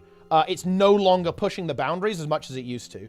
Even if you didn't listen to what I said. You heard WoW and got triggered, and I understand that. You play Guild Wars 2, but you didn't listen to what I said. And what I said is that Guild Wars 2 is no longer being the trailblazer. It's no longer pushing the boundaries. I didn't say that it never did. In fact, I explicitly said that it did do that. Like, I called out, again, mounts in Path of Fire, Heart of Thorns with elite specializations, and the open world in that game. And of course, the original core Guild Wars 2, especially when it comes to world versus world, and the way open world content works as well. It did, but not anymore.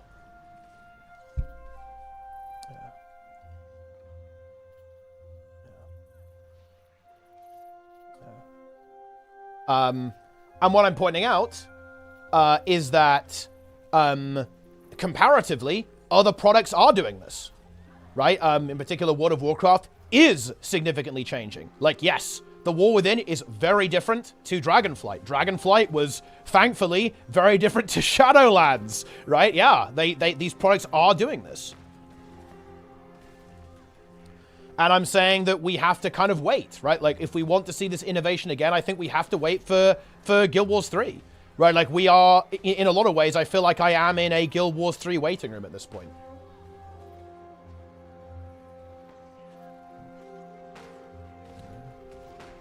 Better rating in general compared to PV like M+. The rest, however, is very weak compared to Guild Wars 2. It's actually very... Look, I actually want to point out the hilarious framing of what you just did there. So, you pointed out basically the two main endgame features of WoW, and then said, oh yeah, but apart from that, it's no good.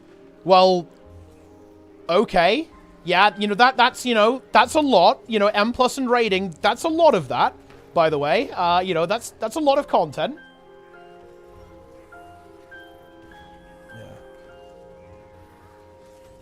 What is the same as Dragonflight? It really isn't.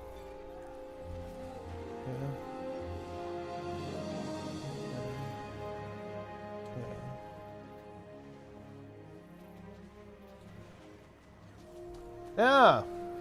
I'm from Kale. Ah, Kale Enjoyer. I'll have to see it. Very good.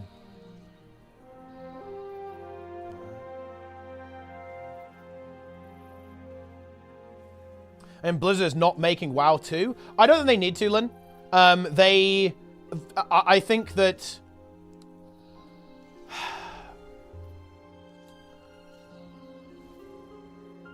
they don't need to.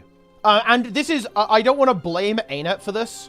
I think ArenaNet were mega ambitious with Guild Wars 2, and they kind of paid the price for that a little bit. And also, they probably didn't do the best dev tools. Like, my understanding is that in World of Warcraft, it's very easy for them to make content. Their developer tools are really good. So in other words, there's a reason why they can make a raid as frequent as they can. They can do like a new raid with 8 to 9 bosses with 4 difficulty settings, and they're all really good every 6 months or so. You know, they can add another 4 Mythic Plus dungeons and a Mega Dungeon per expansion. They can add all of the new, like, fucking dumbass open world shit and delves and all this crap. They can do all of that relatively frequently. There's a reason for that. It's because they have a good dev infrastructure. It does appear that Guild Wars 2's is maybe not quite as forward-thinking, I suppose. Guild Wars 2 also has a lot less money and resources, of course, yeah. And that also means that Blizzard can kind of use WoW as a bit of a cash cow to keep funding itself and therefore just throw devs at it very easily. Incredibly built with achievements mounts, gears, it's getting too cluttered. I mean, yeah, the game has been... Dude, the amount... Guys, I think there are 32 raids in WoW. Yeah. How many dungeons are there in WoW? It's kind of an insane amount. Like, imagine if all of that was relevant. It's kind of a good thing that not all of it is current content, because holy shit, dude. Like, that would be a lot of dailies, guys. A lot of dailies.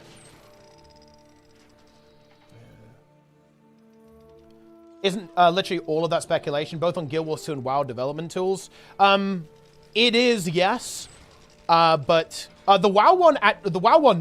The WoW one, no. The devs have spoken that the tools are good. And also, I actually have some direct experience with this. I actually used to work on a private server, funnily enough, and you can literally make... It is very easy to make things on a WoW private server. And of course, it will be even easier in the live WoW, because like in the private server, you're dealing with like a reverse engineered hack job to implement stuff and add stuff to the game, whereas Blizzard would have their own official tools to actually do so. So no, the WoW stuff is not speculation. Guild Wars 2 stuff absolutely is. It's kind of implied by the devs, I would say, Nia Coles, with the whole thing. It's like, oh yeah, we're restructuring. We're internally restructuring, like all this kind of stuff. There's something going on there that's kind of hinting at the development process being a little bit tricky for them to make new stuff. But yeah.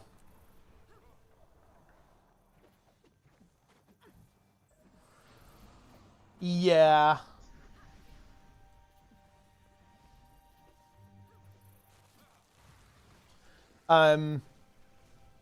Blizzard can just maintain WoW. They can innovate in WoW, and it's not innovating Guild Wars 2 and can't Guild Wars 2.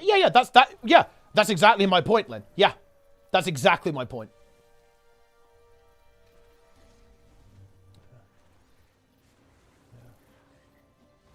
I feel like WoW took from Guild Wars 2. Guild Wars 2, world content in Guild Wars 2 is way more fun. In general, yeah. Like, I don't think the open world content is particularly good in World of Warcraft, to be honest. But the thing is, I would say the exact same thing in reverse, right? Like, fractals are worse than Mythic Plus, a lot worse than Mythic Plus. And the raids in WoW are just better, right? They're just much better. And I say that as a Guild Wars 2 simp. They're just superior. And I'll go further. I would say that class design is better in WoW too. I really like class design in that game. Despite, by the way, Guild Wars 2, I think having the superior system. I did have a bit of a soft spot for the old trait system in Guild Wars 2, but I don't hate elite specs either. I think this is absolutely fine. But yeah.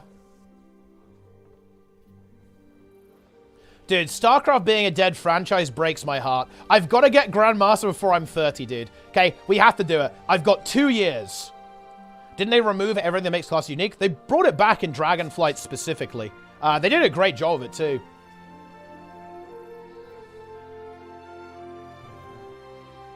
Guild Wars 2 never really won me over. I kind of like the PvP in this game. I don't think I'd really like PvP in WoW. I probably will try it at some point, but I think Guild Wars 2 does PvP really well. It hasn't done, the PvP's a bit not great now because of the state of the game in terms of balance and class design and stuff like that, which is a bit scuffed, but I mean, look, World vs. World is still based. Hell yeah. No, they did do this, X, actually. It was before we started playing the game.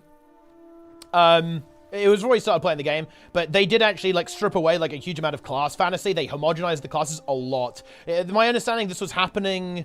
I think this was happening in BFA. I didn't play the game. Someone can fact check me on this, but I believe this was happening. It was happening in between Legion And so, I don't know, maybe it was before Legion, I don't fucking know. But yeah, there was a big time in WoW where they were actually pruning away a huge amount of the class fantasy from them. And they kind of put it back, right? They put it all back in Dragonflight, basically. So that did happen. BFA was the cull? Yeah, there you go then. Yeah.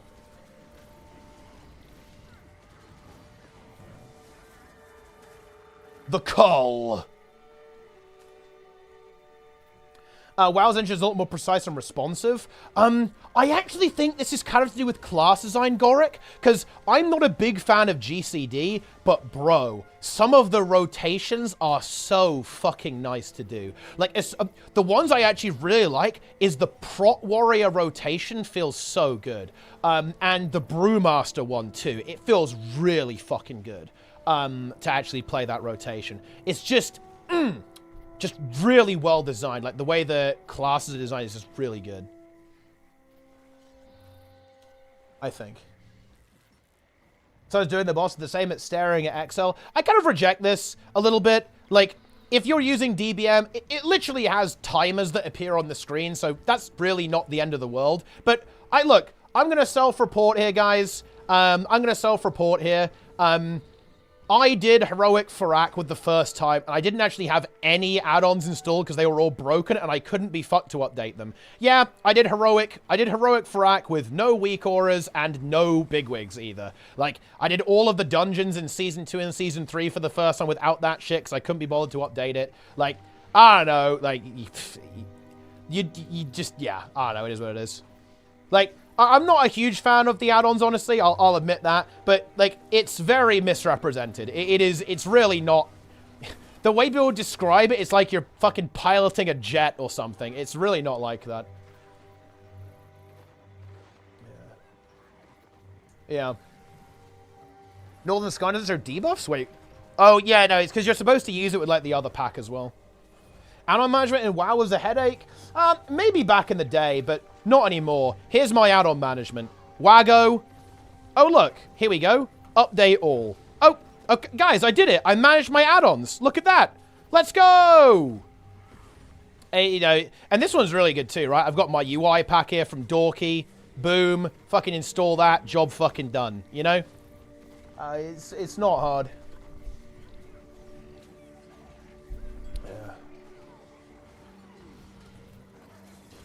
Yeah.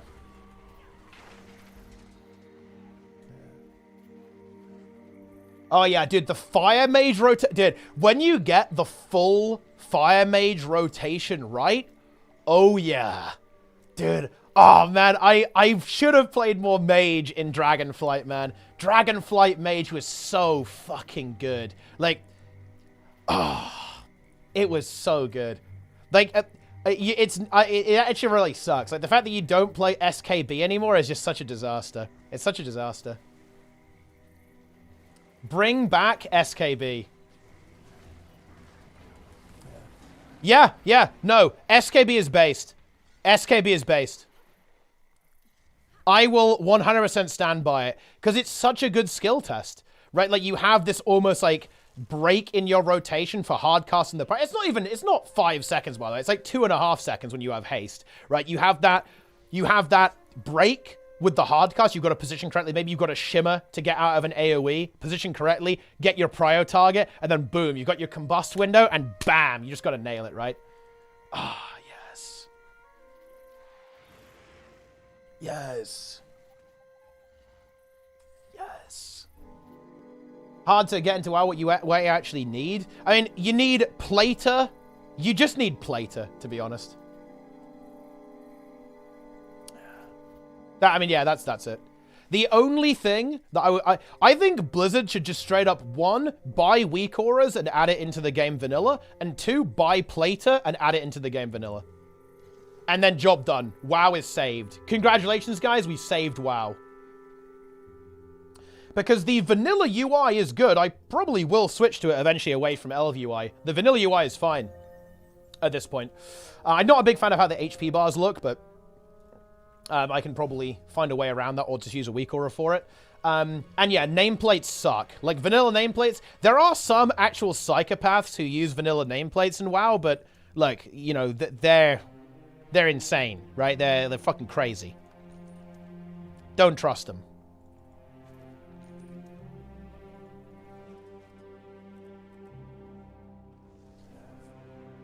Yes. Good add-on guide on Icy Veins or a Wowhead. I mean, I'm not gonna lie. Like, this is a little bit weird to me. It's just, you just don't need this stuff. Like, you should play until you run into something that you go like, oh yeah, this is kind of annoying. Let me go and see if I can find a solution to fix it. It's like, just play the game.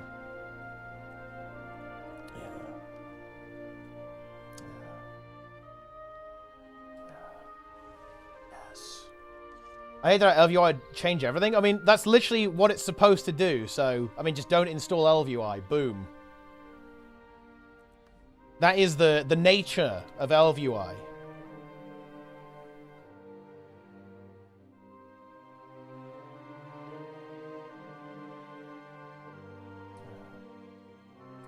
Yes.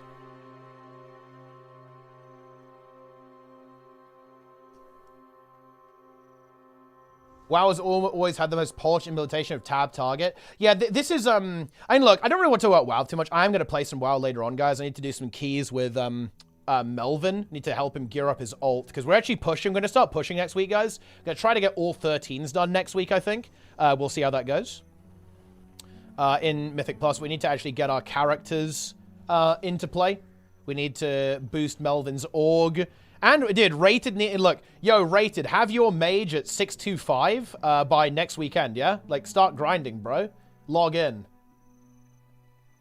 Going unholy? Listen, you go unholy first pull. Look, that's what the Chinese do, right? They go unholy, then insta reroll after that.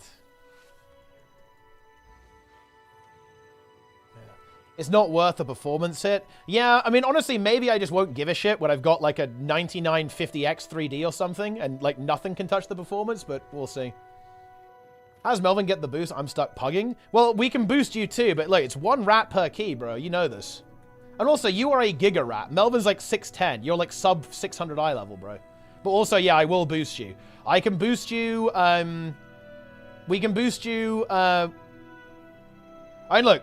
Boost Rated now, and when I log on, we boost Melvin. Easy. Look, 4 rat keys are... I'm not even... Look, this is the rule, guys. 1 rat per key. You guys know this. It is always 1 rat per key.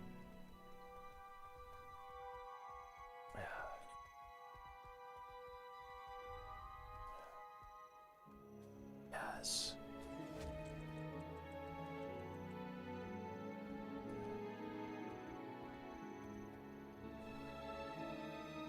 Very nice.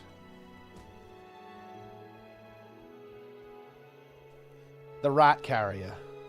Rats. Yo, what's your UI? Look, if they do Guild Wars 3, I want to see some UI customization. They better have that shit, or I'm gonna be sad. I'm gonna be very sad, guys.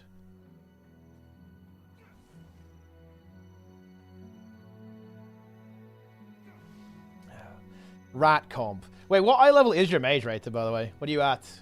What's the situation? What's the status?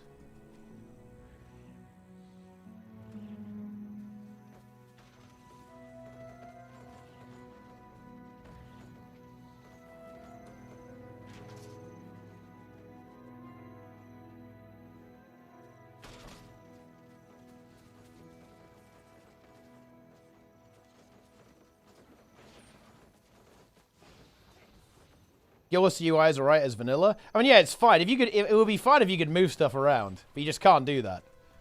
But if you could, it would be fine. Whoa. Dude, they just all died. That's crazy. I pumped. Interesting.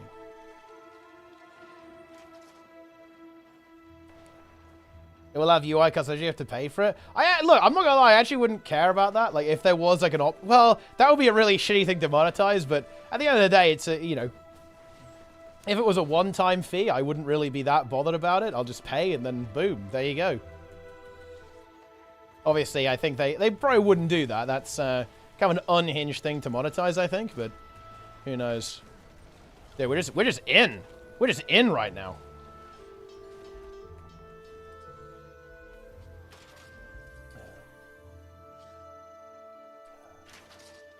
Boon UI is unhinged. Yeah, I mean, like, the whole status effect thing is completely fucking crazy.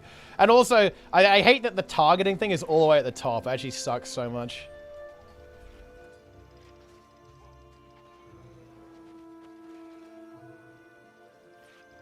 But that's how it is.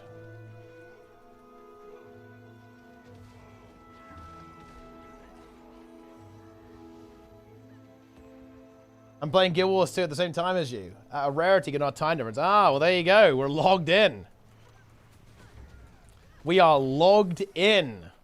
Love to see that.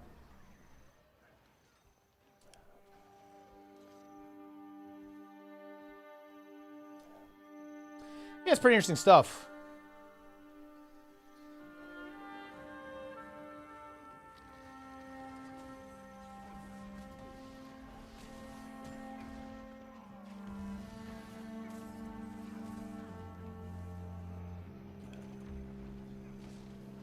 Boona.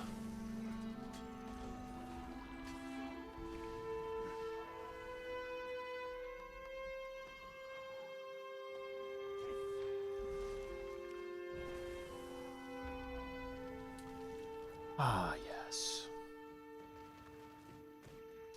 Oh, no. It's weird. Guild Wars 2 is in a very weird spot right now, I think. Well, not entirely.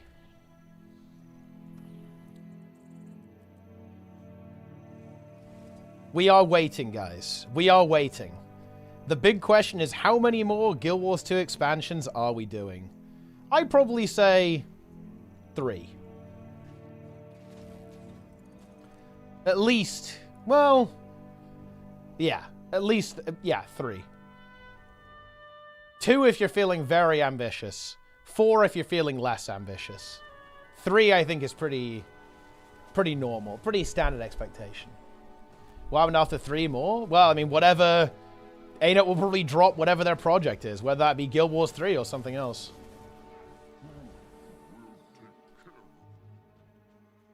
They never said anything about any X-Pack after the next. Oh, and it could be. It could be that soon. I would be very surprised. I guess they might have had Guild Wars 3 going for a while. We don't know that. Or, again, whatever this new project is, right? We don't know exactly what it is, but they might have had it going for a while. Maybe they don't need that much time. Maybe they only need 1 more to actually kind of, like, start, you know, like, start being a bit more public about Guild Wars 3.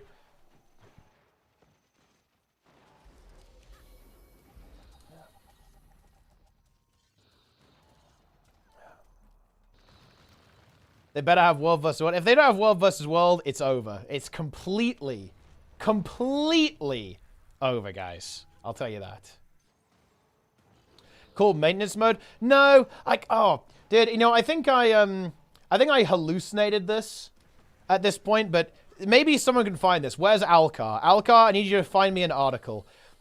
I thought there was an article where ArenaNet were actually talking about this a little bit, and they said something to the effect of, I don't think we would drop Guild Wars 2 like we did with Guild Wars 1. It was something like that. But, okay, take that with a grain of salt, because that might have just come to me in a dream, guys. My source might there be the whispers on the wind, you know, the echo in the night, right? But I thought there was something like that that got said somewhere.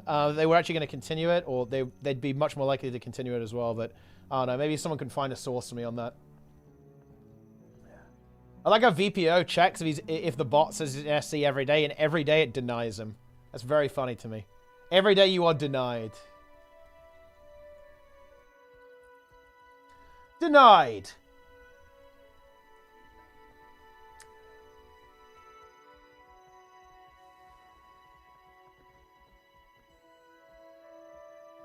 Guild Wars 2 propaganda. Yeah, look, one day I'll just fix it. I'll just fix it and you'll be in. Wait, can I actually fix it? Can I fix it dynamically? I actually might be able to.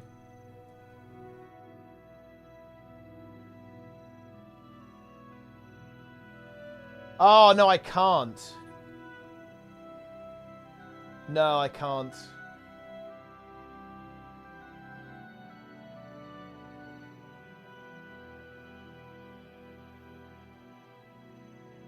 I can only change Twitch commands. I can't...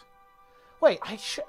Yeah, I mean, I actually could, because it's actually just stored in a file. All of this stuff is just stored locally. So I could fix it. I just, you know, I haven't set it up so I can.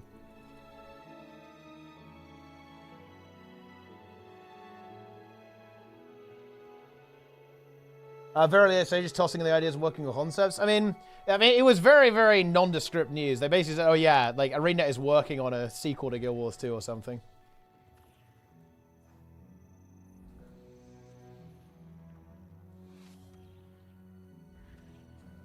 Small Silken Court nerfs. And look, you know, they probably won't nerf them much more before the end of Hall of Fame. Maybe like one more nerf towards the end. So these are the versions we've got to beat. I'm feeling pretty confident, actually. I think Unstrike will still be very, very difficult, but I feel good about our chances to actually do well. I think if we kill Kaiveza next week, we're in a good position. Ritualist Firebrand now? I am not. But I probably should do at some point. Wait, emergency waypoint. Hasn't confirmed the existence of another game. Yeah, but they're also hiring people for an Unreal project. And they're saying, oh yeah, it's a game built on an existing fantasy IP, like an online game of some kind as well, I believe. Yeah, you can kind of put 2 and 2 together there. So the Sally thing at the time being, I wouldn't recommend it, to be honest. I'd probably play Minstrel, but I'm just very, very lazy. You know, it's actually weird, guys. Like, I'm in a very different position. Like, it's weird, guys. I don't really log into Guild Wars 2 that much, especially off stream. I never log in off stream, basically. So I don't have time to like set up builds and stuff before I stream. It's actually really weird. I need to start doing it on stream at this point so I can actually do that, because it's just like, what's really weird though is I just don't have the motivation. Like when I mean, look, because I don't have full legendary on this account, I'm like, bro, do I have to change my fucking stats? I just can't be bothered, right? It's just like, it doesn't feel like a particularly good use of my time.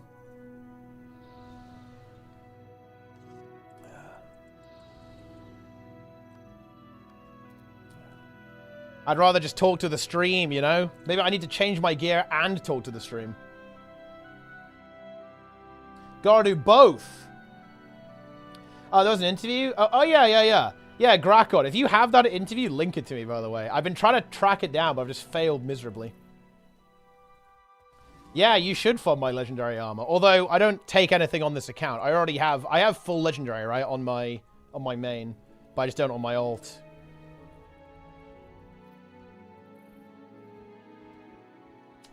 Yeah. Oh, yeah. They said that they regret abandoning Guild Wars. Yeah, that sounds very familiar, yeah. Some devs could have stayed behind. They could have kind of kept it going. Yeah.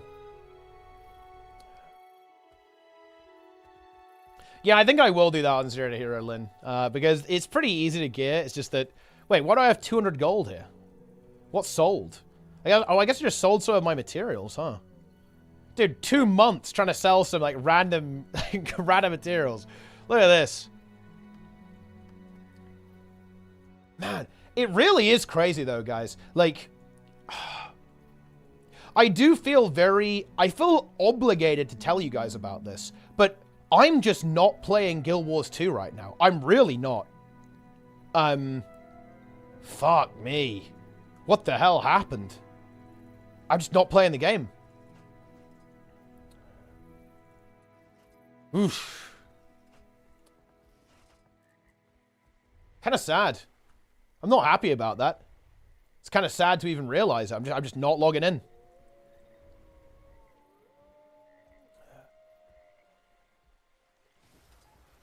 Dude, I'm joining. Let me in. I'm in!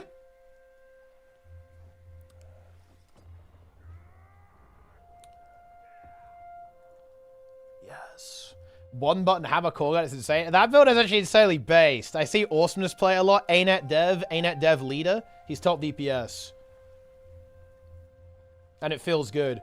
Why isn't to be sad about? Because I am a very sentimental person and Guild Wars 2 means a lot to me sentimentally. And... I do kind of miss the old days, right? I wouldn't say I'm dooming. Look, okay. This actually is one of my most despised things about online game culture. I didn't even say anything negative, by the way. I actually think that my position on this was actually very neutral, and I was trying to come at it from, like, a fact-based reporting perspective. I was trying to, like, describe my position on the game. I hate the fact that that always gets spun as me dooming about the game. I actually fucking despise it, right? Like, I actually really want to express how much I hate that. The fact that I can basically be going like, oh yeah, here's where I think the game is at, in a very neutral term, I think, right? Pretty neutral way. And then people are like, oh yeah, you're just dooming and saying the game's dead. It's like, holy shit, this is cancer. Like, this is a genuine disease that has infected games, like games media, like, and games discussion online. It's so awful. Like, I don't understand why people are so intolerant to any critical analysis. Like, anything even remotely critical is, like, just like, no, not gonna listen to that. No, you're a hater. You're not allowed to say that. Like, oh, God, it's awful. Yeah. Absolutely awful.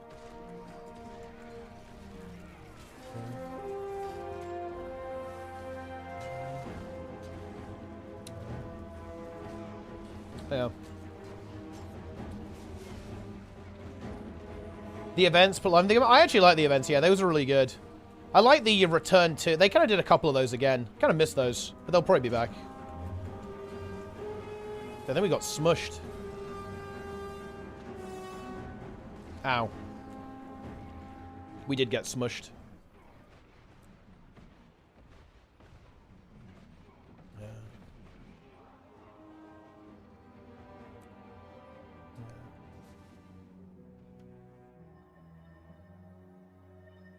It's over.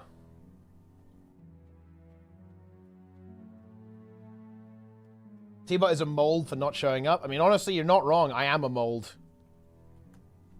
I want to log in more. I do want to log in more. Because especially with Fungus, you know, I definitely feel like a bit of an obligation to Fungus. You know, I really like to see this. It's, like, I will admit this. Like, Fungus...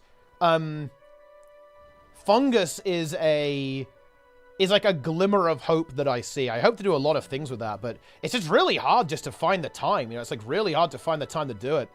It really is, because I got a lot going on right now, and it's very weird trying to play Guild Wars 2 hardcore when it's just not my main game anymore. So I just don't have like all of these hours to pour into Guild Wars 2 at this point, because you know, my time, like, the game that has my attention right now is World of Warcraft, right? It's certainly not Guild Wars 2. So it's hard to find the time to actually make stuff happen in this game. It also doesn't help that I'm trying to organize 2 tournaments at the same time, so it's very challenging. I need to become a lot more disciplined, a lot better organized.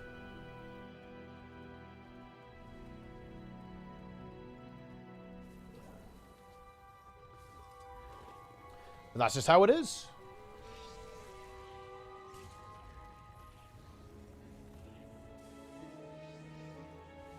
Would you say I'm a sentimental person in general? I would, yeah. It's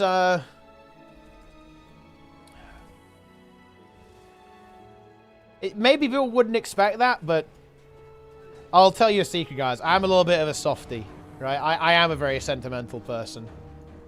And letting go of Guild Wars 2 is not something that I really want to do. It's something that I might be forced to do eventually, but it's not something that will give me any pleasure whatsoever. To do. Holy shit. I've been recognized by this guy, who is French, it seems. ERP3 credits prove it? Yeah. I think all of my credits video prove it.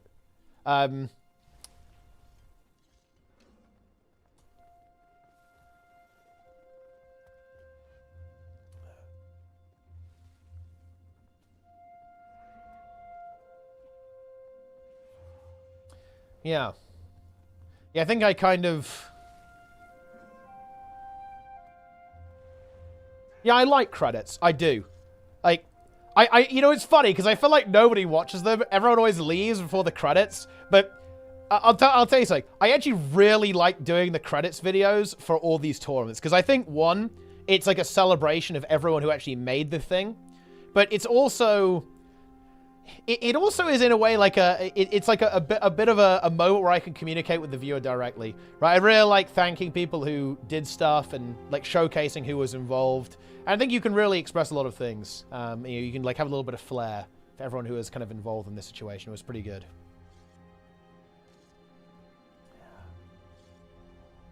If infinite gathering tools are on sale in the gem store, is it worth paying full price for the infinite unbound? 2.1k gems for infinite tools, 2.7k. Unbound, no. Volatile, yes. Right now I raid Monday, Tuesday, Wednesday, Thursday, Sunday. 2 free evenings. Yo, dude. That's big. Well, to be honest, we'll probably be chilling out after we get Hall of Fame, right? I'm actually very, well, my plan, I'll just drop this on people. We'll see how this one goes. I actually don't want to raid on Sunday after we're done with Hall of Fame, so I can play the weekly ATs, or at least commentate them, because I want to kind of have a bit of a PvP arc in this game. It's kind of the area of the game that interests me the most right now, I think. Because I want to get a team together and actually play properly, because it's kind of like easy content, like infinite content, where it's kind of hard to sustain people in PvE, I think. Much easier to do so in World vs. World and PvP. So I kind of want to focus on World vs. World and PvP in Guild Wars 2 rather than PvE. Like, I just don't feel it. Oh, man.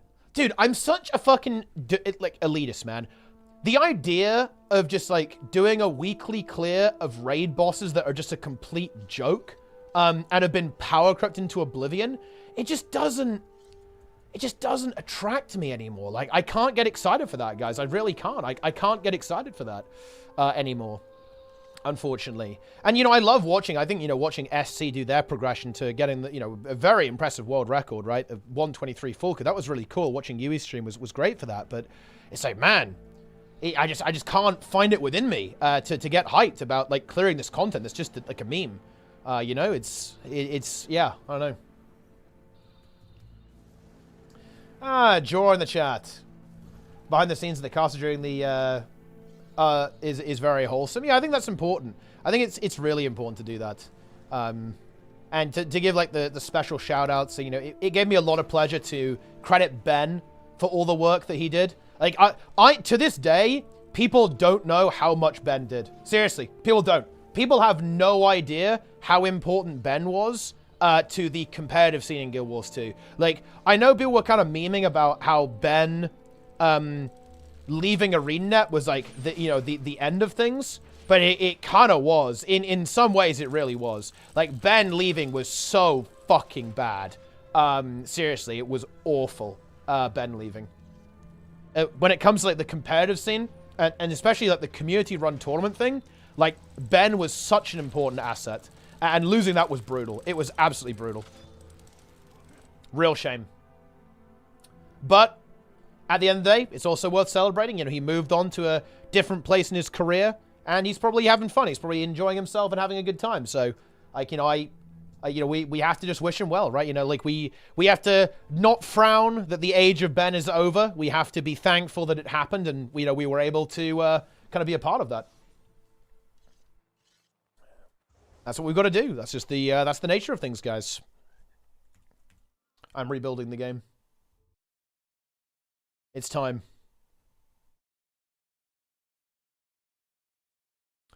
It's time. He went to a different game studio. We lost Ben. We got Roy. We do have Roy. I mean, Roy saved World versus World. So there is that. That's the good news. Oh, I logged into the wrong account. Despair. You can't stream your boost cells in WoW. I think you're actually technically not supposed to, but then I just did anyway, and it kind of worked out.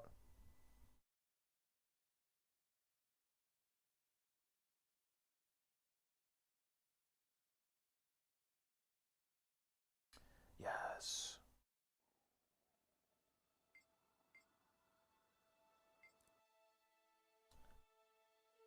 Big.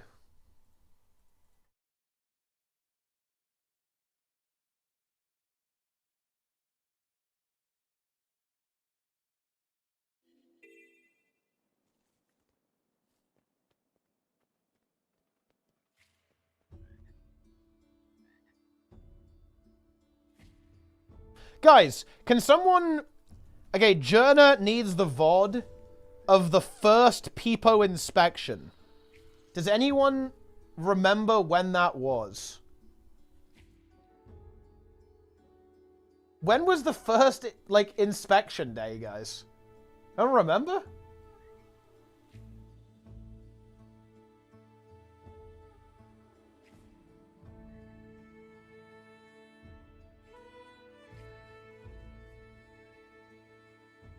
Two months ago?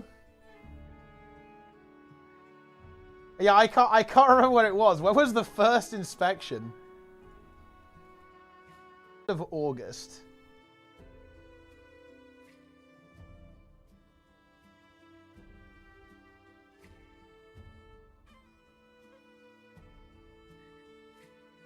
When was the relink?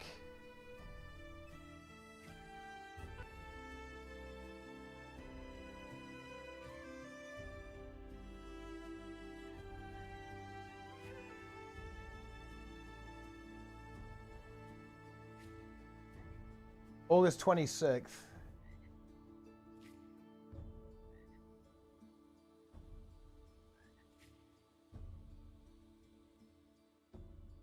Was it during the tea time? Was it in the tea time VOD?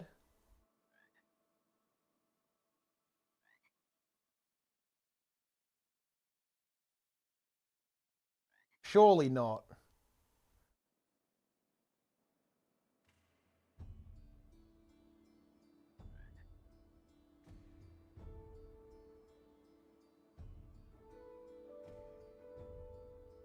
I did do it at the start of the stream. I just can't remember where it was.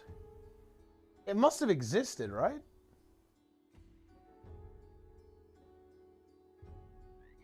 But was it before the expansion or after?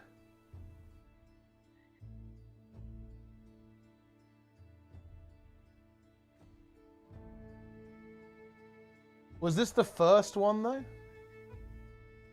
When was this? Oh, yeah, here we go.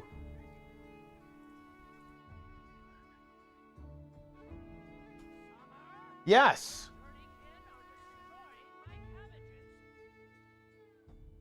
Was this VOD not on YouTube for some reason? Oh, this was ages ago. Well, it was during Janthir, though.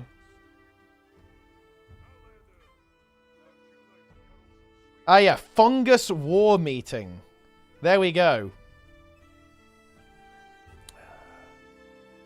Daily reminder, guys, that Jester does not gear check people. That will be unacceptable.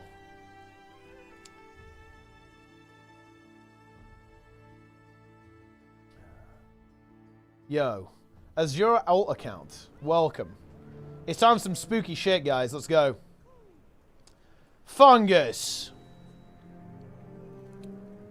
I'm going in. Guys, oh, dude, wait. Oh, wait. Oh, original loot stick is back, guys. Holy shit. Let's go. Let's go. Gromnat tanked to +10 with Growl, spent the first 20 minutes. I did see that. I believe they depleted Grim Batol massively, which is incredibly funny to me. They just depleted.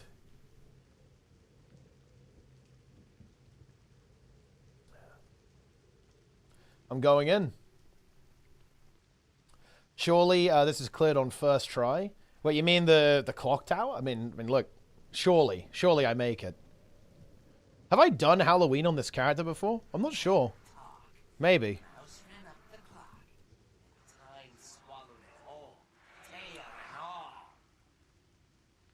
Whoa.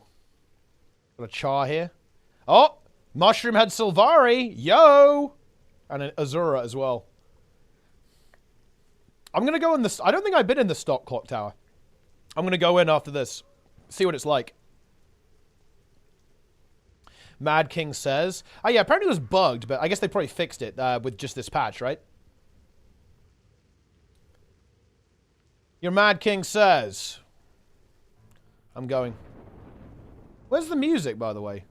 Is there no music? Oh, now it's playing. When this first came out, I thought it was cool. I was actually hyped.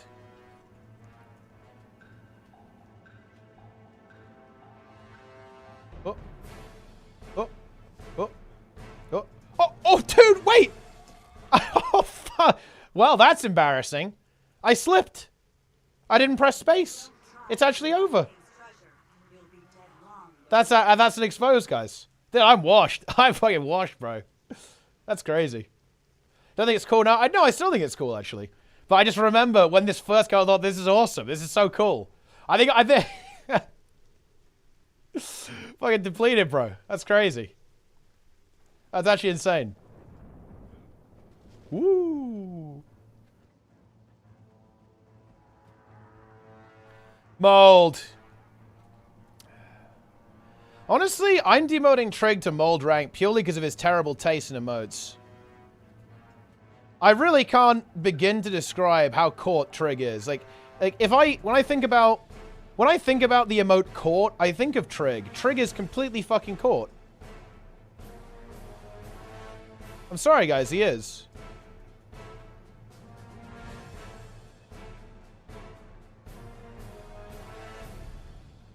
He is caught.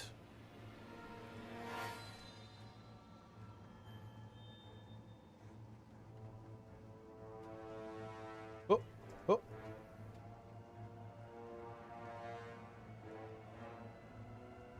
Yeah, exactly. He is the yellow smiley face with hands up. That's Trig. There we go. I think we're making it now. It's looking good.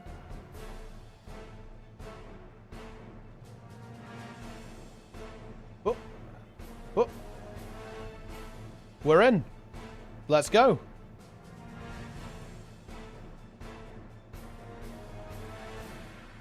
It's time. We're in. There you go. Oh yeah, wait. This actually is the first time we've done this. That's crazy.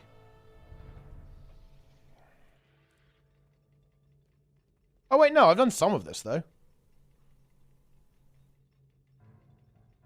Oh, did I do some labyrinth or something? Maybe, I don't know. Who knows? Leader of the tackle. Right, actually, I'm shutting this down. I'm sorry, guys, I'm shutting this down now. You've had your fun. Right. Hang on. I'm finding it. I'm logged in. My emotes. Here we go. All right. Spam it now. Spam it now. Last spam, guys. Last spam. Ta is done. Where is this shit? Where's Ta?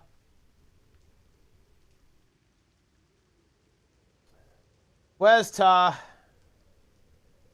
I'm scrolling till I find it. Oh, yeah, Ta. Right. And there it is. Emote set update. Ta removed. Oh, shit. Yep, enjoy it. It's gone. I'm gonna ban the ASCII TAs as well. You guys seriously think you can get around this like this? Pathetic. I will cleanse that version of Ta as well.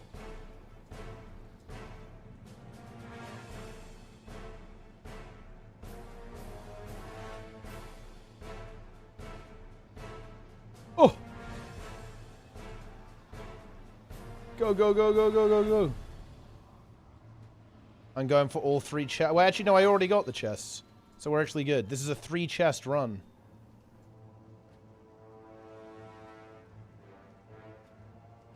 Huge. I subbed to Vivi purely for this. Purely for Ta? That's crazy. Imagine valuing Ta in any way.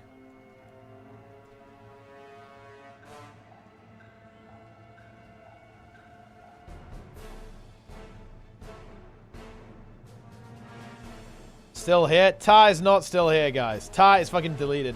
I'm just gonna ban Vivolo1 Ta. Then what are you gonna do? Demon Slush, thanks for the Prime. What are you guys gonna do then? Would I just ban the word Vivolo1 Ta?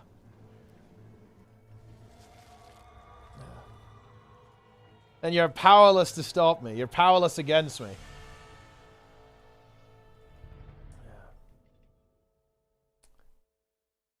I still see it. You don't still see it. It's dead. Ta is dead. Wait, how is it still here? It actually is still showing up, though. What's going on?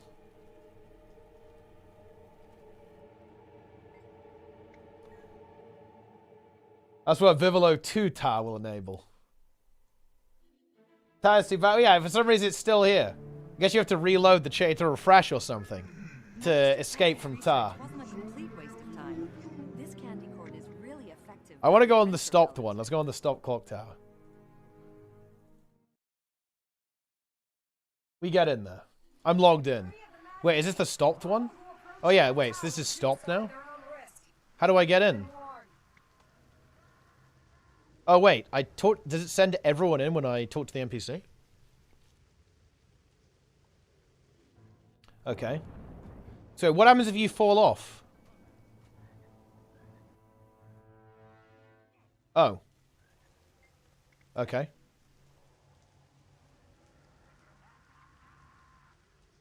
I don't think I've ever done this before, guys. This is going to be a new perspective on the clock tower. Let's go.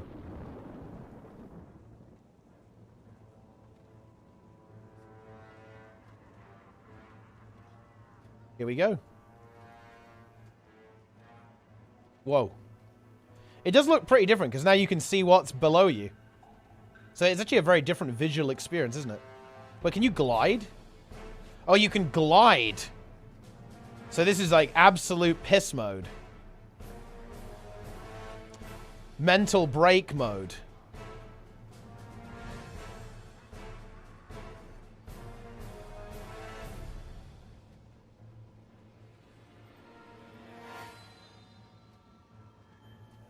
Yeah, they added easy mode to the clock tower, guys. Wait, can you just abuse gliding really hard here? Surely you can, right?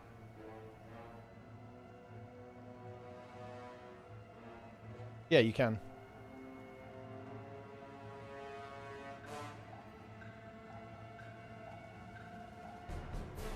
Very nice. Are there like, other pathways that you can explore? Kind of want to see if you can like get to places that you normally can't go. Yeah, you can get to here, right? Look. There's like a little different path. That's interesting, actually. That's kind of cool. So is there actually a way to get to this position? Because yeah, normally what you're supposed to do is you climb up there, right? Can you actually go through here?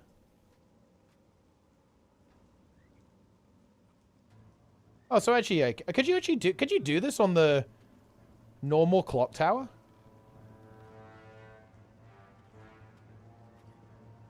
Just go this way.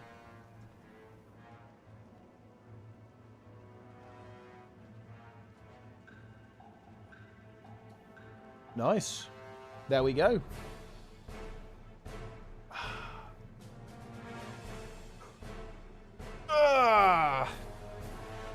Yeah, gliding pretty good for this. You can go both ways always. Oh, I've never even considered that alternate pathway. Whoa. It looks pretty cool when you can see all of the all the structure, doesn't it? You can see all the stuff that you've been climbing up all the way.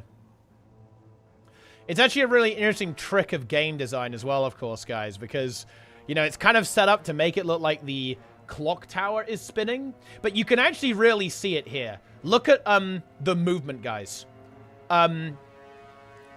Notice how the rotation of the skybox is centered around the player and not around the clock tower. It wouldn't look like this. This is not... If this was spinning, if the tower was spinning here in real life, it wouldn't look like this. You'd be observing a different rotation, right? Because we're off-center, right? We're off-center away from it. So it will be like wobbling a little bit, essentially. So you can kind of see that. It's a lot more obvious because the clock tower is stopped. But it's a really clever trick of game design. They actually do... Oh, man. This one is really cool in Super Adventure Box. You know... this is weird. In the... you guys know the boat section in SAB? I believe the boat itself doesn't move, does it? They actually move the entire world around the boat. It is fascinating. Such a really cool trick of game design, how they actually make that work. Yeah, the boat doesn't move. The world moves, and they move everything else, which is really interesting. Pretty cool. Here we go. Yeah, you can really see that here. When you have a little bit of time to observe, you can see the tower is, of course, not moving. It is, in fact, everything else that's moving. The shortcut, Eagle, also you're in a spinning tube. Yeah. A lot of stuff like that is, yeah, the world is moving, but you aren't actually moving as well. Which probably makes a lot of sense, because imagine if the game actually did have you spinning around this the entire time. That would be unbelievably disorientating. It would be a really unpleasant experience, I think, if it was actually the case that the tower was spinning. Imagine how unpleasant that would be if it actually simulated that. Boom. We did it.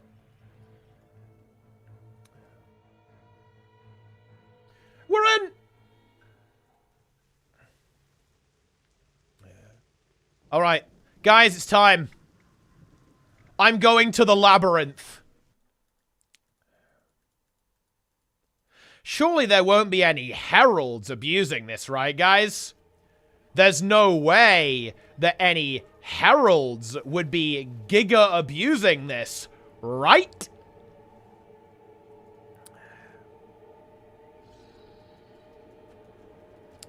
Caught. I'm going in.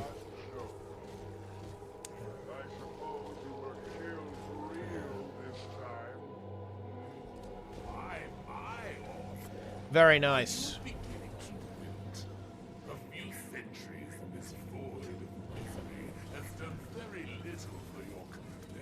120 spirit shards already.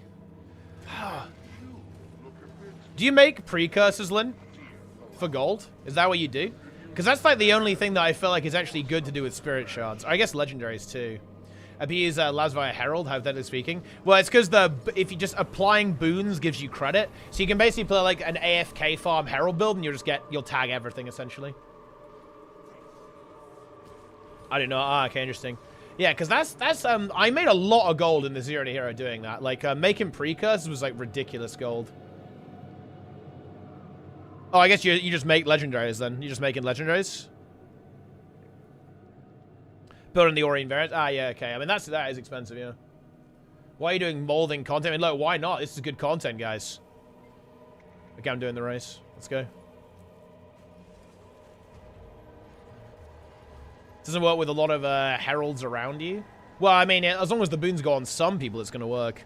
9.6k shards for all of them. I guess that is a hell of a lot of shards, actually. I only have 1.6k on this guy, but there's not that many hours on this guy. On my main, I think I have, like, 50k or something ridiculous. You guys had better be ready for fungus challenges, by the way. I am going to be bringing fungus trials to the fold. And I'm almost certain that 1600 rate... What's... Let's see. Yeah, right now, 1600 rating is... Yeah, like top 30 in PvP. That's actually pretty reasonable, I think. Yeah, fungus trials to get into the actual good rank. There's going to be a rank, an actual good rank, reserved for actual high-performing fungus, and it's going to require 1600 rating. Fucking get good. I kind of flibbed one jump, and to be honest, I'm pretty sad about it. Doesn't feel good. It really doesn't.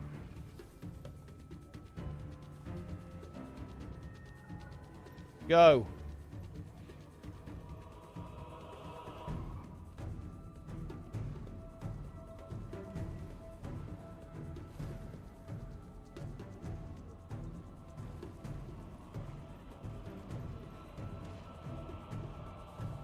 Go, Raptor, go. Dude, the dog is fast, man. Look at the dog. This is crazy. The fucking big boys there. That's crazy.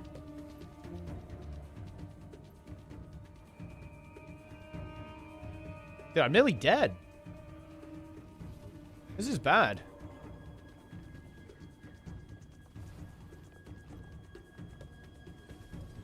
won! Yo! Let's fucking go! Owned! Let's do it! That's GG easy! Frugal Fighter wins! Yo! Can each additional second below 58 be substituted with some rating? I mean, maybe it can.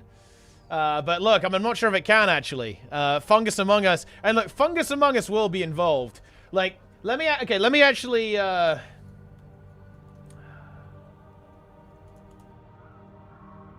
me actually find this, fungus. I have a document for this. Where's the document?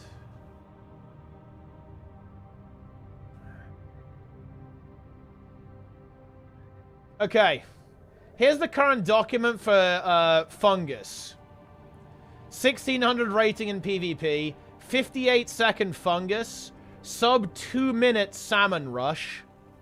You have to play all 3 game modes.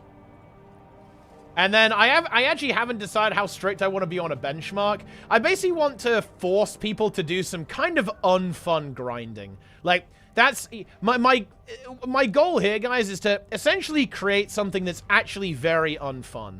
And that is by design, right? That is exactly what I want.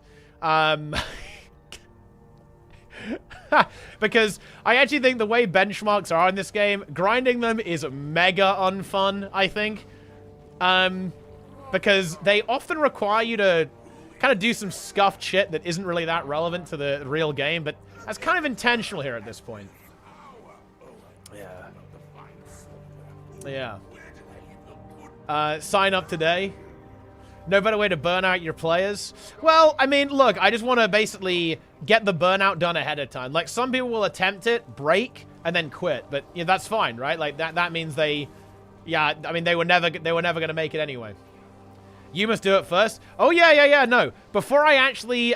before I say Fungo Trials are live, I will have completed all of these challenges. I've obviously already done the fungus. I have to do the salmon rush, 1600 rating, and do the benchmark. Although I have actually beaten a couple of benchmarks from back in the day, but I'll do a new one. I'm not gonna do it. Yeah, I mean that's fair. Today in Ray we did 2 hours of just Looper with different priorities. Ask any Final Fantasy 14 player how fun that is, and I have no idea what that even is, but it's probably not good. Get a Mama solo in under a certain time. That wouldn't be a bad idea, actually. Have to look at what a decent solo is for Mama.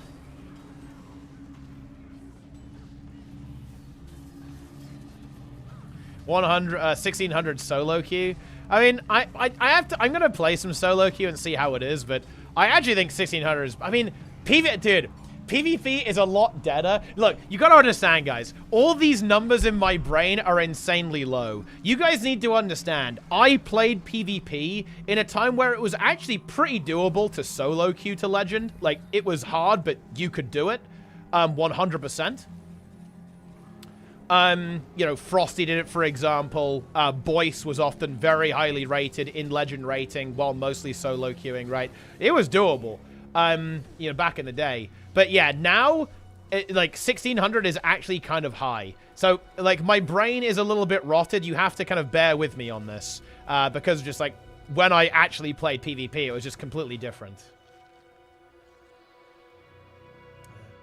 Looper is the first mechanic in top where you get assigned tethers and towers based on debuffs. It's not exciting, but you also need to pay attention or you instantly die. Based. I like that. That I can't mount in combat, and it's complete fucking despair. Can I get on the Warclaw? Boom.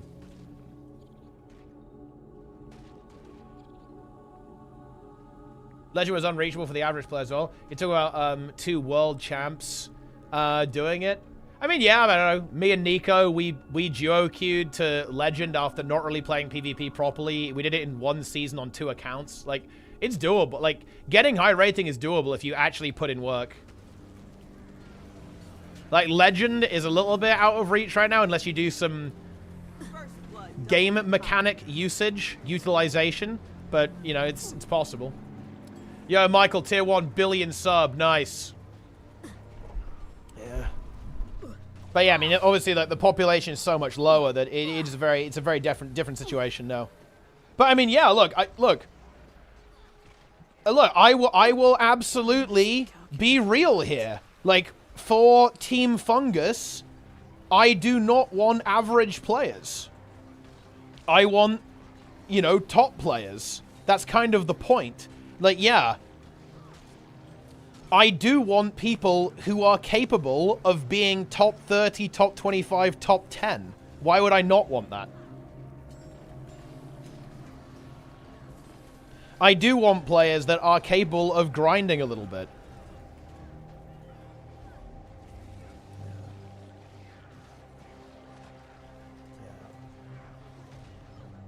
Yes. Can I get the Fungus Among Us role even though I'm on NA? Well, I mean, there's not much point in joining if you're on NA, is there? I don't think you're going to find anyone willing. I actually have a little bit of... Maybe I'm coping a little bit. I'm a bit coped out on Fungus. I think Fungus is actually rather cool. Everyone's very enthusiastic and playing quite a lot. There's maybe some potential.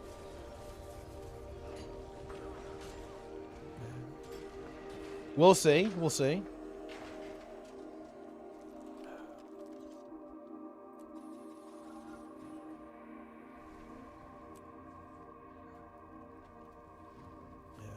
Fungus is better than Hardstuck. I mean, Hardstuck died with dude.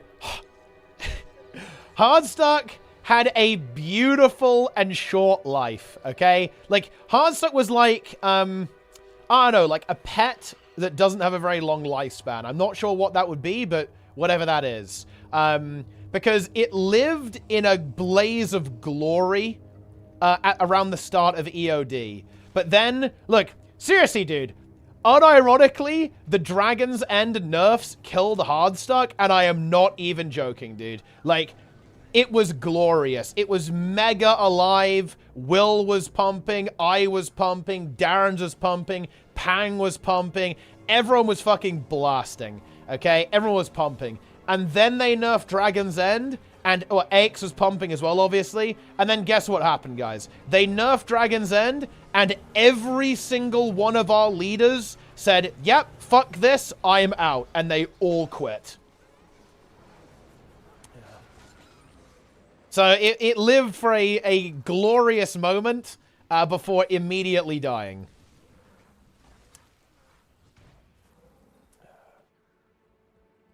Was it a hamster? Yes, it was like a hamster, I guess. Or, I don't know, like a mouse. I don't know.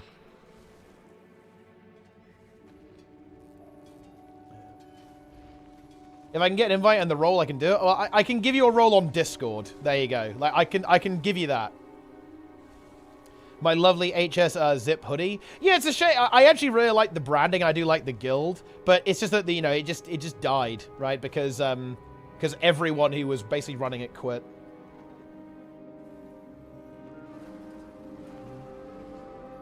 But yeah, I've got all the HS swag. It's cool. I do want to actually sell that as well. I want to like do some merch sales for tournaments and stuff, for, like Moda 3. And some people still buy the merch, actually. People do buy, you know, I get an occasional sale. A hoodie. Someone bought a bag as well. Very stylish. Very good. Yeah. Who wants to wear? Dude, it's a fucking good hoodie. I still wear it, yeah. I've still got them all. I mean, I wear the shirt on stream as well, right? Like, I wear the shirt. I still like it. I still like Hardstuck. You know, I care most about the website now rather than the in-game guild. The in-game guild has basically been replaced by Fungus at this stage, because like Hardstuck is essentially legacy at this point. But yeah, the website is still, you know, the website's actually starting to become more active. I've got a lot of stuff in place that will hopefully end up being pretty good.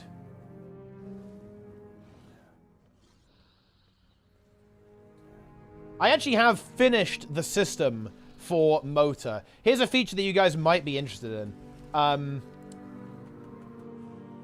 Something that you might be interested in is the following. You will be able to check players' builds during the match. So let's say that there's a Reaper let's say that 55 is playing a Reaper. If you do exclamation mark PvP build Reaper, that will actually find the Reaper build for you. If you guys ask me really nicely, I could even make this work in daily ATs and monthly ATs as well. But only if you guys ask me really nicely. Well, it won't work now because I'm not running the Torment Controller bot. I really should make the... It is a living... It's really annoying to make it work, but theoretically I should be able to... I should be able to make the motor overlay work for all the monthly ATs as well. Theoretically, anyway. If there are 2 Reapers, it'll fetch both? Correct, yeah.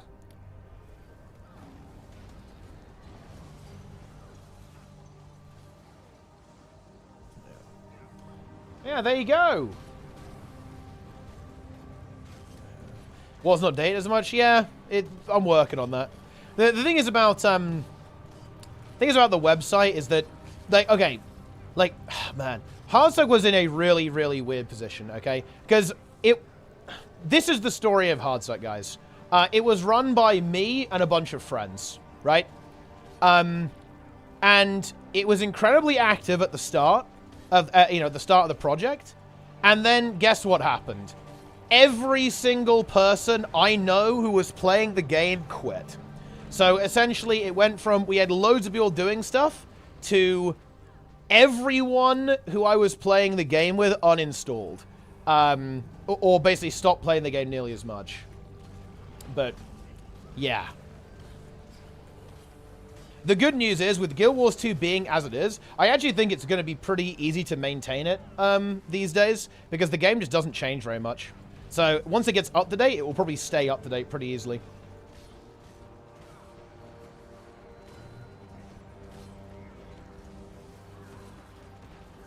Mellow's one of them? Yeah, Mellow. Mellow took a long break. He's kind of back now. Yeah, the SC website's really good now. It's got a lot of cool features.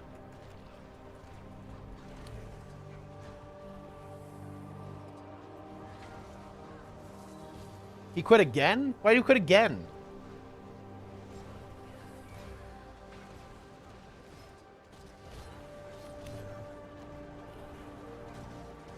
He's a League main?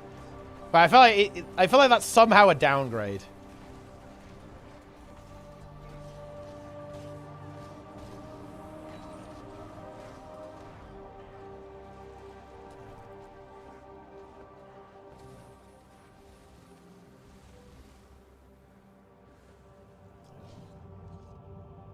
Interesting. He descended into the depths. Descended into hell. He's scared of WoW. I think one thing that really happens, especially with players who are more tryhard, is that it's very easy to get stuck in a game. It's very easy to get stuck in a game for the following reason. And that reason is that when you've got good at one game, when you try a new game, you basically realize that you have this massive grind ahead of you to get as good as you are in your primary game as in your secondary game. And it's also actually, I think it's actually much harder. I think it's actually much harder to do this from a game that isn't very competitive to one that is. Like, I'm gonna be real, guys. It's actually not that hard to be a top player in Guild Wars 2. It is very hard to be a top player in, let's say, World of Warcraft, or another game like League of Legends or StarCraft 2 or whatever, like other MMOs. It's just very hard to do this. Like, so I actually think there's like a really interesting thing that happens with Guild Wars 2, is that you can go from being very comfortably a top player in this game to you are legitimate trash in another game, and it's just much harder to kind of climb out from that. Don't know how much of a commitment it is. Yeah, it's like a really big thing when you're moving to another game.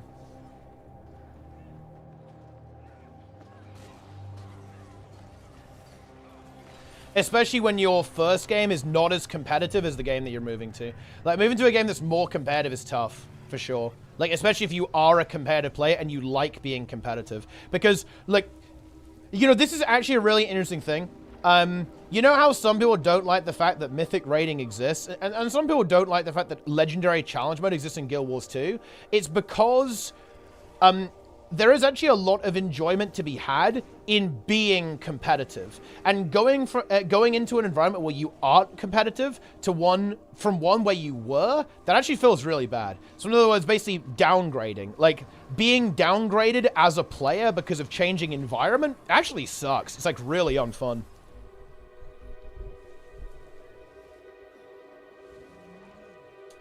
Yeah.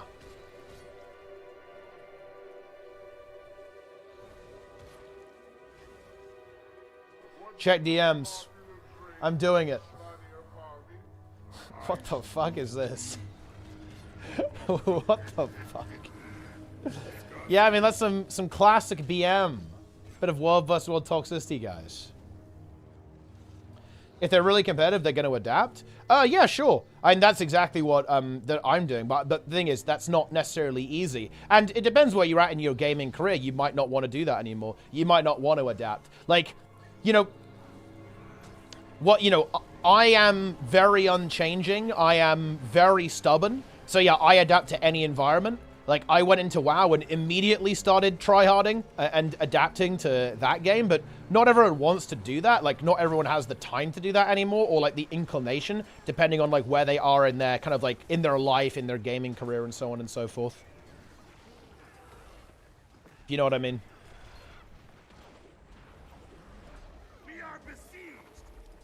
I'm gonna put the reflect down. When is he doing the attack? He didn't do his big reflect move. Because you can mega reflect this guy. I'm just gonna keep spamming the reflect, and then eventually it'll work out, right? Or does he not do it anymore? Do they nerf him? Why isn't he doing it?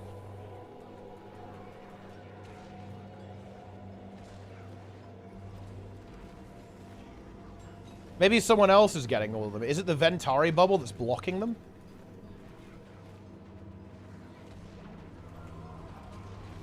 Isn't it a strength skill that's so easy to pick up and get good at? I feel like it's advantage over other games. No, you misunderstand me. What I'm saying is that it's easier to get good at this game because the game is less competitive. In other words, like, there aren't as many people tryharding, right? So it's very easy to get into the upper echelons of Guild Wars 2 because people just, you know, don't play this game very competitively.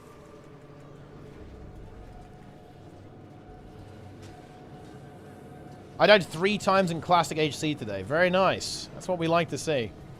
What did you die to? That's a big question.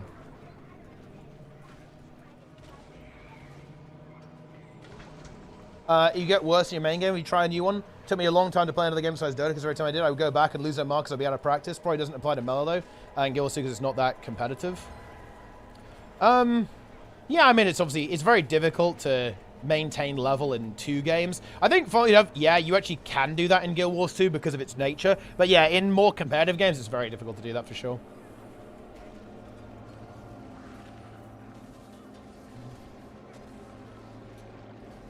We're killing the skeleton.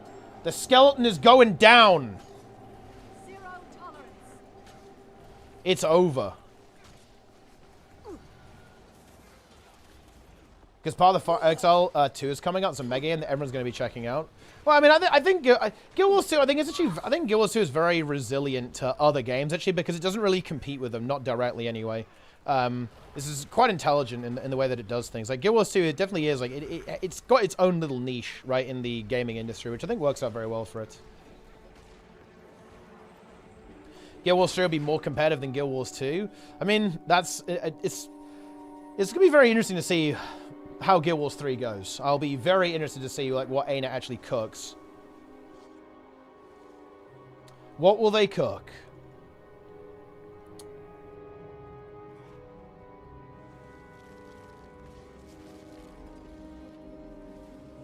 Put down and pick up again. A lot of other MMOs service games.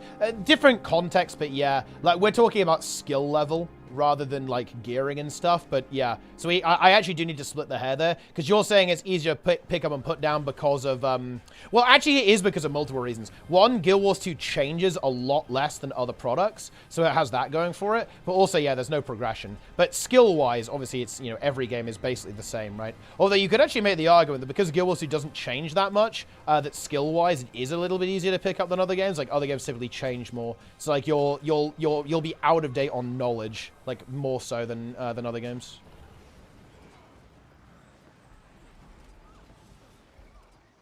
If they abandoned and left Wolversword only in Guild Wars 2, didn't make Wolversword in Guild Wars 3, dude, that would be fucked. That would be fucked up. That would be a fucked up day, man. Unbelievable. And then came back once the job was done. Dude, like the new look. I mean, if you see the numbers on New World, that is pretty good. Like, I'm really look. This is my condition. If Jester logs in, which he almost certainly will, and he tells me the game is good, I will log into New World. I don't think he'll say the game is good, though. I think he's going to log in. He's going to be disgusted by the fact that the PvP is opt-in, and then it's over, right? Like, it's completely over. Oh, you know what's actually kind of cool? I quite like how WoW does open-world PvP. I was really surprised at this. So, WoW PvP is opt-in, yeah? But it takes you, like, it transports you into, like, an alternate reality of the world called War Mode. And there's actually loads of people in the open world that's, like, spamming PvP around events all the time. That's actually kind of interesting. I wonder if New World could do something like that. So, basically have their cake and eat it too. Don't run PvP servers, but run, like, a layer for PvP on each server, and people who are opted in go there. That could be pretty interesting. Because, like, I'm gonna be real, guys. I'm not particularly interested in playing New World as long as it has opt-in PvP. Like, opt-in PvP is kind of a deal breaker for me. It's... no. It's just a deal breaker. I can't do that, right? That's not good enough. Yeah.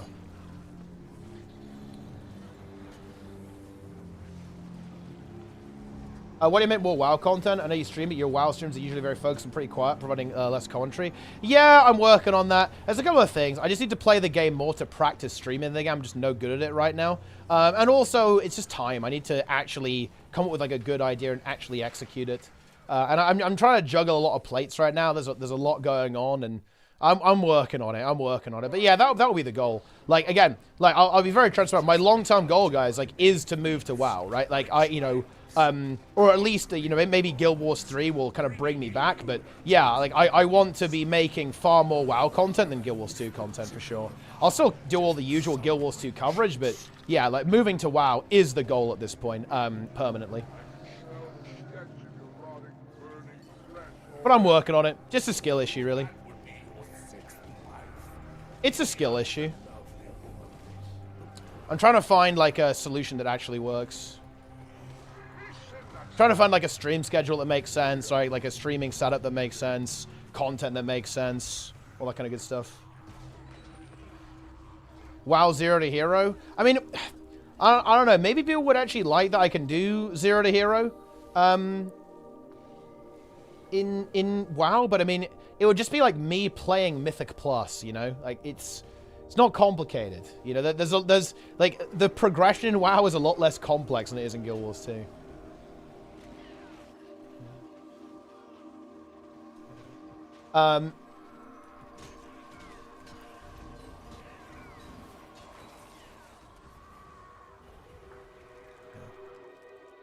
In the WoW content, but yeah, I kind of agree. It's like, what does that even look like? Like, what even is that? Is it because Guild Wars 2 endgame PvE is dead and the same 50 people writing the content? I think, like, the really big thing for me about Guild Wars 2 is that a lot of the things that I really value in the MMO space have kind of disappeared, like the meta elements. Like, I like tournaments, I like competition, You know, I like arguing about the game and looking at patch notes and like talking about like the future and like what's coming next, what I want, what, you know, what the company's fucking up and what they're doing terribly wrong, you know. Like that's the kind of stuff that I really like, and it just doesn't really exist in Guild Wars 2 anymore, right? Like like that just isn't a thing. Right, there is no, like, real conversation about Guild Wars 2 at this point. Like, the competitive scene is dead in all 3 game modes. I think, look, I hate to say this, guys, but I heard that, like, people have been telling me that GVG is, like, actually full dead, which is kind of sad at this point, which sucks, right? Like, competitively, like, PvP is, like, on its last legs as well. It's like, I don't know. Like, a lot of the things that I like about MMOs have just died, right, in Guild Wars.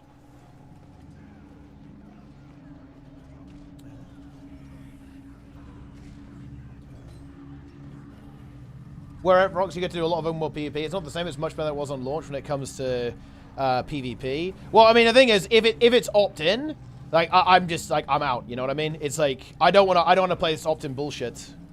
Like if it forces PvP on, then that's a little bit interesting. But if it's not forced PvP, like you know everyone in this area is PvPing, then it's kind of limited interest to me. Like, opt-in PvP is just like, no thanks.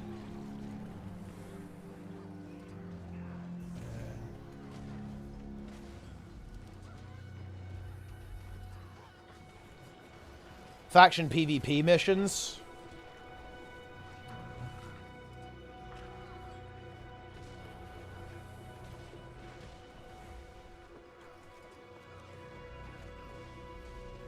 Ahead of the curve on a completely fresh account and hiding his identity by hopping servers and shit. Yeah, the thing is you can't stream that, though. And I'd want to stream it, you know?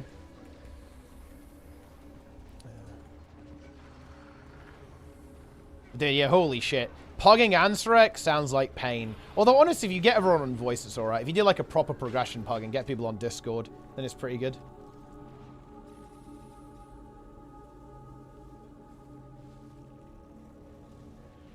They aren't putting race changes on server for next week? Bro, why would they? Why would they put them on sale? They want you to fucking pay. Get that drac there, bro.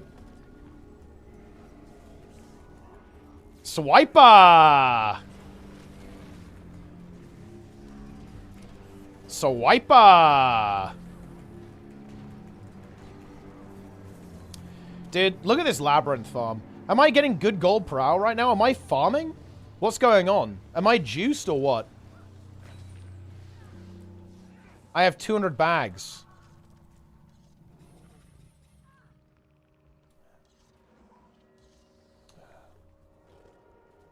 I'm feasting.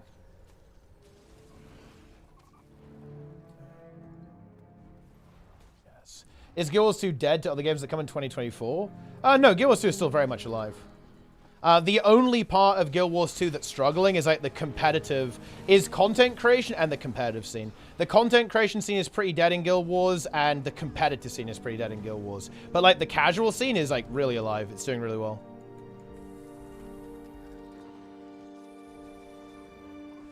So that is what's going on.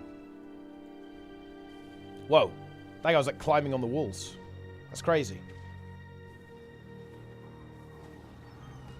It's the Lich. Dude, do you guys remember when the Lich had retail and all the little minions had retail? I remember that. These were better days. People were actually scared of this boss. They would actively dodge it because it would just farm people.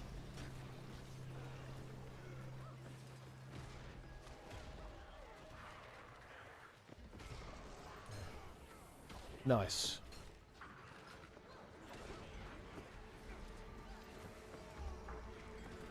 People died to this in the Chainsaw Skeleton? Yeah, that was good.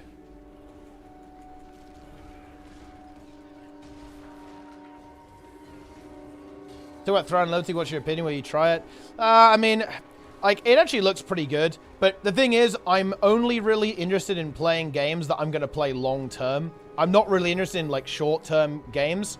And realistically, with the monetization of Throne and Liberty, it's just never a game I'm going to be playing long-term, right? And therefore, even though it actually looks pretty decent, to be fair, actually, it's got some good systems in it, and combat looks reasonable, content looks reasonable, and I do like the world PvP and stuff. It's not a game I'm playing long-term, so I'm not interested.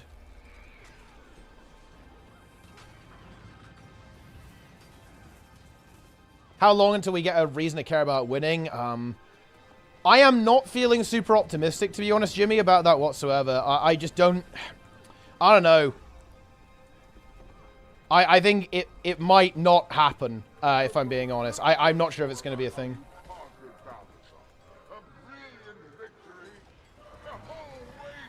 I will only believe it when I actually see like a confirmation of it happening, right? I need to see a confirmation of them actually doing it. And they haven't really confirmed they want... They've said they want to do that, but they haven't confirmed they're doing it. I'll only believe it when I see it, basically. That is the situation in my mind.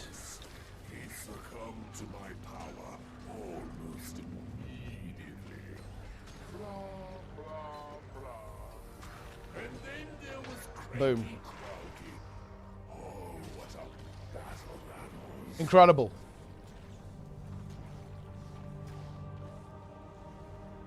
Having worse knock-on effects than not having it? I don't agree. I think there's some version of like seasons or like a leaderboard that I think could be good. Like it would obviously require moderation, which is a challenge. But yeah, I think it would be I mean, look, I think that if that's the case, then ArenaNet has fucked up big time. Like, in my opinion, if they can't make this work, then they're in serious trouble. Because in my mind, alliances or world restructuring is half a system. World restructuring only makes sense if you're going to make people care about winning.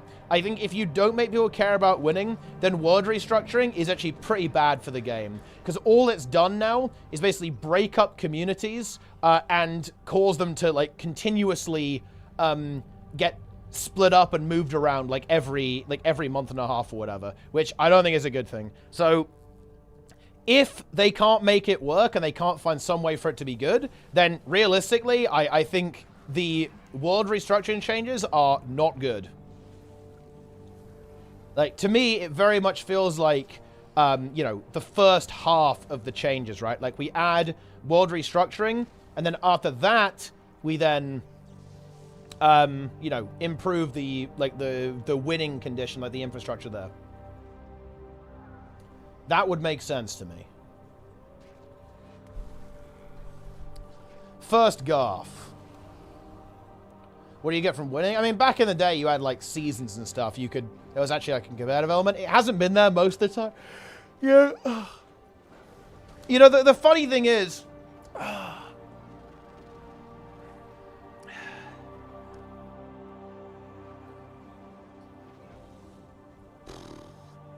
So, there is something here that I do find interesting. Because, look, I'm actually of the opinion that you shouldn't need a reward to be motivated to try to win. Like, the act of winning should be enough. And there is actually some precedent for me to say that. And let me explain why.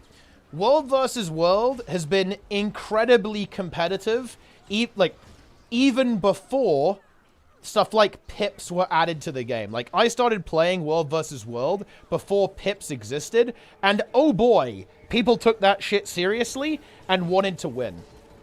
So I think it's actually a slight... No. It is a slight red herring to say, yeah, the reason why nobody cares about World versus World is because the rewards are no good. In my opinion, it is actually a little bit worse than that. Like, I think the reason nobody cares is because nobody cares. That is the problem. Majority of people need a carrot. I disagree, actually, because it didn't used to be like this. Man, it's actually really painful, because so many people who play Guild Wars 2 today, this perspective is so important. This perspective is so important, guys.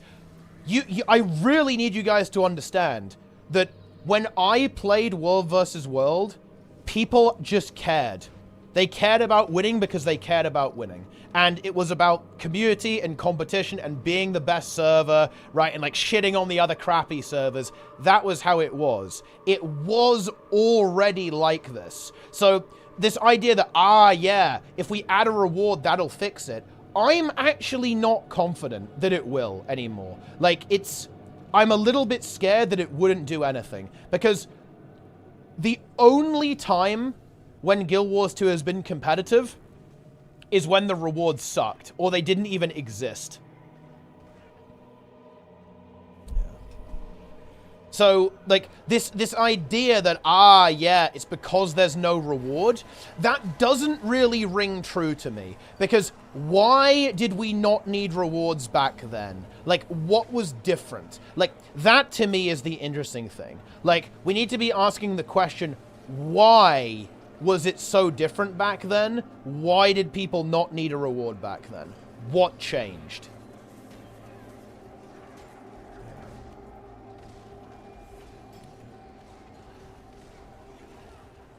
Yeah.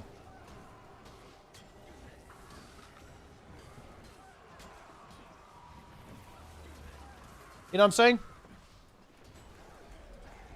Even harder to make people care. Yeah, it is actually a bit of a predicament. Because I'm just very worried that it's either going to take years and years and years to actually get this like competitive infrastructure added, or it just won't get added at all. I mean, we know how long it took for alliances, right?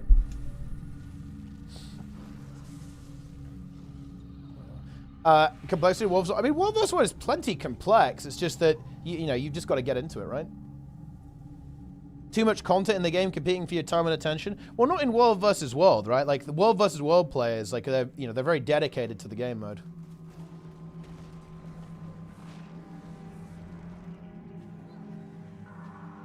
So I'm not so sure about that.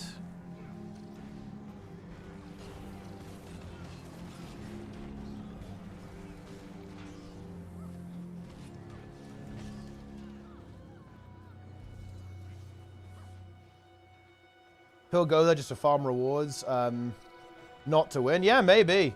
Maybe. It might make it... It might in some ways make it worse, especially if the rewards are really, really good. He'll, we still have a playing not so much out of raw enjoyment, more of a habit in the community they built. I think that's a relatively astute assessment, yeah. Like... This is something that, and this is just an MMO thing in general, but I certainly think Guild Wars 2 has run into this, especially in like the more hardcore scene, like the more veteran scene. Like, yeah, like I don't think people really log into the game out of passion nearly as much. People log in out of like, oh yeah, I guess I log into Guild Wars 2, right? It's like a habit, you know? Like when I see people doing their weekly raid full clears, there's no energy behind it, right? Like it's oh yeah, I guess this is what we do, right? Like I log in and do the full clear.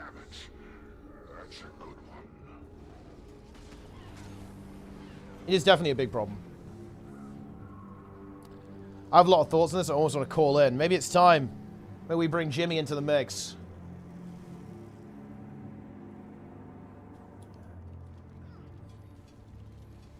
Yes. Too much meta? No. Honestly, the meta back in HOT was like way more... the meta back in HOT was like way more rigid than it is now in World vs. World. People are always going to play meta because winning is fun, and guess what? If you play good builds, you win.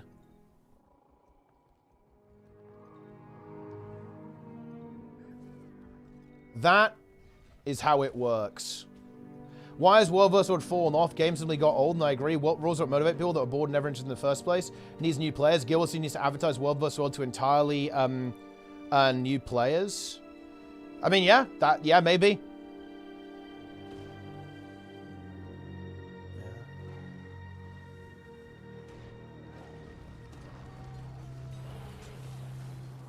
Big.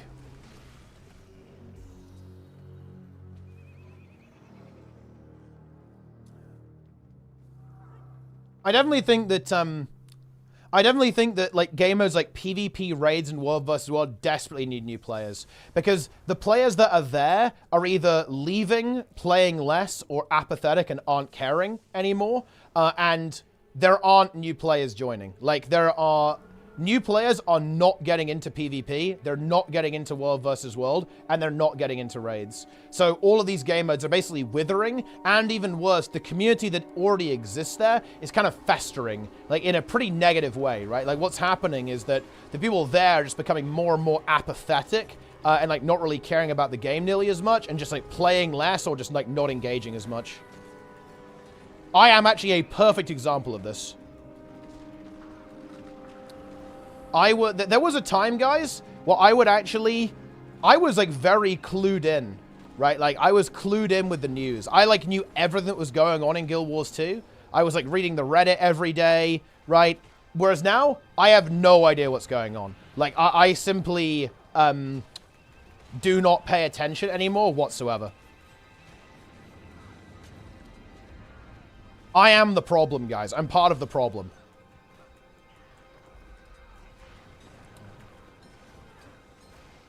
Boom.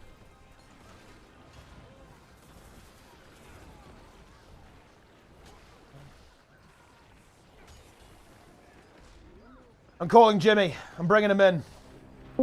Yo. Yo. What's going on, bro? So we had Drop that the hammer. conversation. The hammer.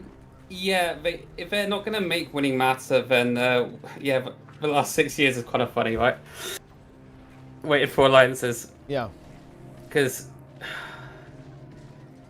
I mean, to go through the strengths and weaknesses, there actually is a strength in terms of getting, like we've seen this with Fungus, and I think Lara's Guild as well, just examples like. Yeah, you can like get people together very easily, right? Which is very good. It's very so good. Getting newer players in, like getting PvX players in guilds and stuff, Yeah. it's very easy to form. And also, as a sort of World v World guild, it's very easy to recruit because people who are, depending on your standards, right? If you're a hardcore guild, it's the same as before, but for a casual guild, there's lots of homeless people floating around wanting a guild, and you get to see a new selection of them every 4 weeks to pick from. Yep. And absorb. It's very easy to recruit as a sort of casual guild. So about the splitting communities, because I think there's different cases here. Because of course, a lot of communities made guilds. However, if any person who exists at an intersection of two different communities has to pick one. Exactly. And so, like, for example, people I know, we've lost them from our guild because they were at the intersection and they went the other way. Similarly, people coming into us. And so, yeah, this is how it's split up. And so, at absolute best, it's a net neutral alliances by itself. I think I've been keeping an eye on the numbers of activity for like kills and deaths and so on. It's roughly the same as it was a year ago. So it's not the game isn't dying, but at best it's stayed the same for 5 years of effort. So I said this before, like there's been a big disconnect the entire time over this last 5 years, whatever it's been, where I think they've mentioned making winning matter 3 times. The first time was Grouch mentioning it in a blog post, in a sentence halfway down it, and then them mentioning it once in a stream, and then mentioning it once in a talk with Chef. And all 3 times, they did not make a connection to alliances with it explicitly. Just they mentioned it as a next priority. Not for. And whenever asked or talking about why we're doing alliances or world restructuring, that was never stated explicitly as a reason to do it. Just, oh, by the way, here's the next thing we might do after. So I don't know if they look at this the same way I do, because from my perspective, that is the most compelling reason to have done it in the first place. No, I completely agree. Yeah. I would never have made a single piece of communication about world restructuring alliances without mentioning this as the headliner. Like, yes, it was a catastrophe that we almost killed the game mode by trying to make it competitive in the first place. We've gone back to the drawing board to find a way to make that matter, because ultimately World v World is not even a game mode practically without as it exists. It's just you fuck about to have fun, and it's carried by the fact our combat system is fun. And it's amazing the game mode has existed for 10 years like that. Yeah, true. Very true. But, yeah, you've been waiting, but hey, we've come to fix the problem that you've been waiting 10 years for us to fix, making winning matter, and here's how we're going to do it with world restructure. Anyway, that's how I'd have talked about it, but maybe they don't see it that way. And I hope they do. Yeah, I hope so as well. Otherwise, it's kind of scuffed. You know, it's a half-finished thing, the way I see it anyway. Yeah. Here's the other half. I like the other half. Yeah, exactly. You could almost call the whole thing collectively the World War 2.0 they were talking about, like back in 2014 on a Colin Johansson, whatever. I like that whenever you talk about this stuff, you end up referencing things that were like 10 years ago. That's very funny. It's oh man, it's content. Well, if you ever want to talk about Pike and Square, all of the stories are from like 2013 to 2015. That was when all the drama happened. That's when a lot of the big memories happened, when people cared. Oh yeah, speaking about making caring, so yeah, I'm definitely in the crowd where I would care if a critical mass of people I'm playing with and against also cared. Now, yeah, and ultimately, I think that's what's been lost. Like, this is the thing. I don't think it's even about rewards. I think it's very easy to say, oh, yeah, look, we need to make winning matter. But realistically, I don't think it is that. It very much is the fact that you need... And I don't know why. I don't know why it changed. And here's the thing. Hit button. Oh, man. This is the problem with Guild Wars 2, is that I guess you're a newer player, hit button, but you have no idea how different World vs. World was back in like Heart of Thorns and even Path of Fire. Like, it was so different. Like, the way people played the game and how engaged people were and how much people cared about it is just... It's just night and day. And it's the same in every game mode, by the way. It's the exact same in PvE and PvP. Like, how much people cared is just different universes, right? With like how people approach the game. And I understand that, yeah, if you're a new player in Guild Wars 2, or relatively new, then you're not going to have any idea what we're talking about. You're going to go like, what the fuck are you idiots talking about? Like, I don't know. I have no experience of this. I understand that. But you've got to understand, it was so different back then compared to how it is now. And I don't think it is for the better, right? I don't think it's been for the better. Like, you know, the growth of apathy is not good, okay? Not good. Apathy begets apathy. Yeah. It does, yeah. I think that has actually essentially what has collapsed over the last couple of years in Guild Wars 2, in all game modes actually, is this critical mass of people caring, right? About the game, like in and of itself as well. Like, it's very much like in and of itself, because like, when people cared the most about World vs. World, the game mode had completely dog shit rewards. Or in some cases, like, no rewards whatsoever. So it's like, there's something going on there. Yeah. I think a lot of the shifts, you play the game a certain way because you're expecting the game to be played a certain way. And so you play the game not caring about winning, not just because other people don't, but you log in expecting other people not to. So when I talk about how do you make people care, the extrinsic reward shouldn't be necessary, but if they announce they're adding it at a certain point, on that day you log in prepared to play like you care because you're expecting other people to, and maybe that's a spark. Yeah, maybe. It's a bit cope, but no, I think that's how you have to think about it. I definitely think that a reward or like some kind of in-game event or competition is a good way to kind of like reignite the spark, for sure. But yeah, I just hope that it at some point comes back. Yeah, because I do miss it. I miss it a lot in World vs. World, because yeah, it is very contagious. I will definitely admit this. Like, and this has really happened when I started playing WoW, right?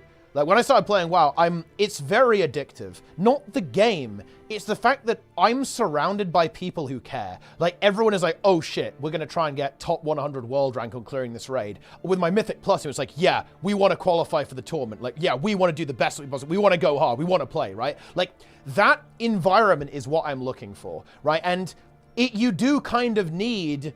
It sucks in a way because you need other people for that environment to exist. Like, you can't manifest it on your own. You know what I mean? And what that means is that when that starts to fade, you lose it as well. And I will be completely honest with myself here. I am in that position. Like, I watched it all just fizzle away in Guild Wars 2, and now I'm like, well, I don't care anymore. You know, it's like, because nobody else does, right? It's like, yeah, nobody gives a shit. So why should I? It's very hard to... It's very hard to kind of almost like live in that illusion entirely on your own. Like, you need other people to buy in. You know what I mean? Like, other people have to buy in, or the illusion just crumbles. It just fades into nothing. Indeed. I think the other subtlety as well is when we say winning matter, it's not just about winning the matchup you win matters. What I want is being the top world out of all 12 or 15 in that cycle to matter. Making it to tier 1 and the top of tier 1. And also having not 1 up, 1 down, so that it's impossible to get into tier 1 if you start in tier 5. Great system. But yeah, I think certainly you can do things as well as like, you know, stuff, you know, like actual awards you can have. You can show maybe that you were a winner of a previous season when you go into the next one or something, somewhere it's viewable on you. You could have a coloured title for winning 3 times or something. I don't know. Yeah.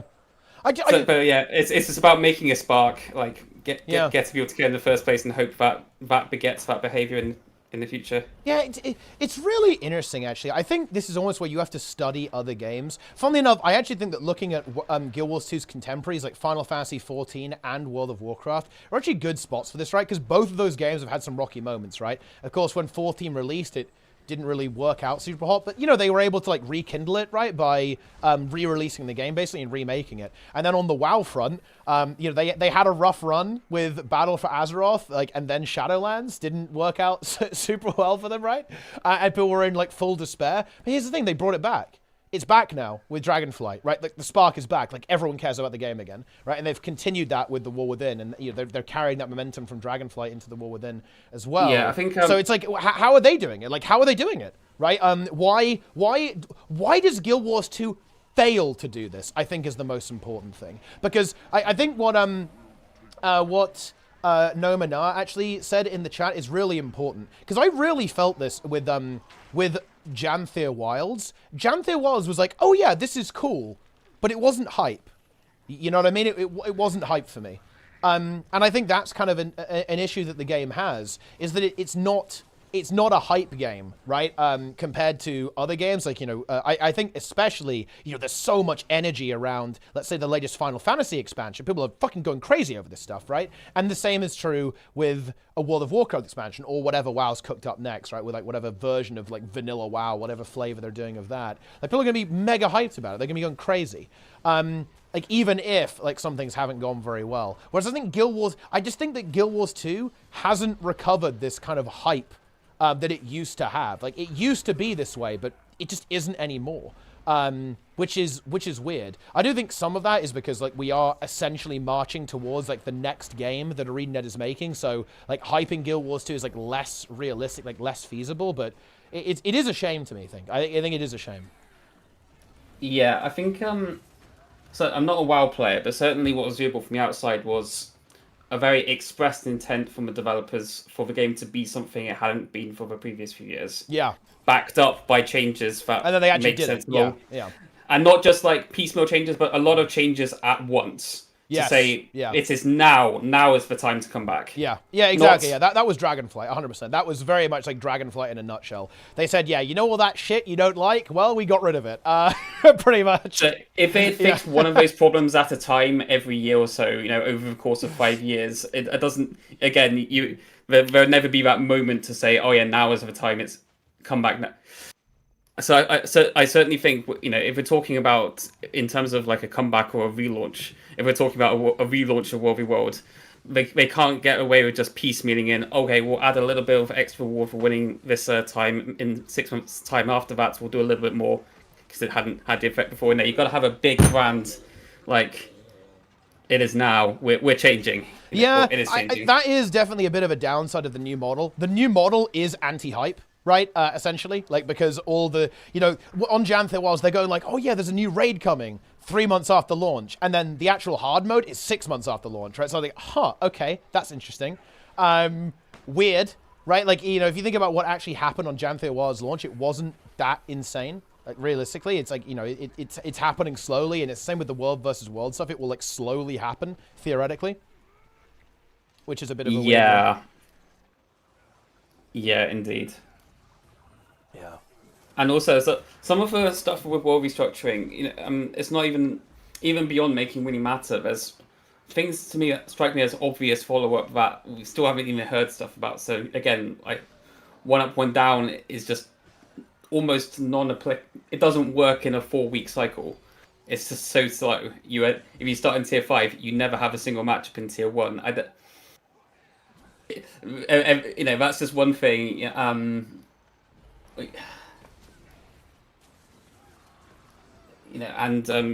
Stuff like UI updates they're talked about to be able to even see who selected your guild or so on.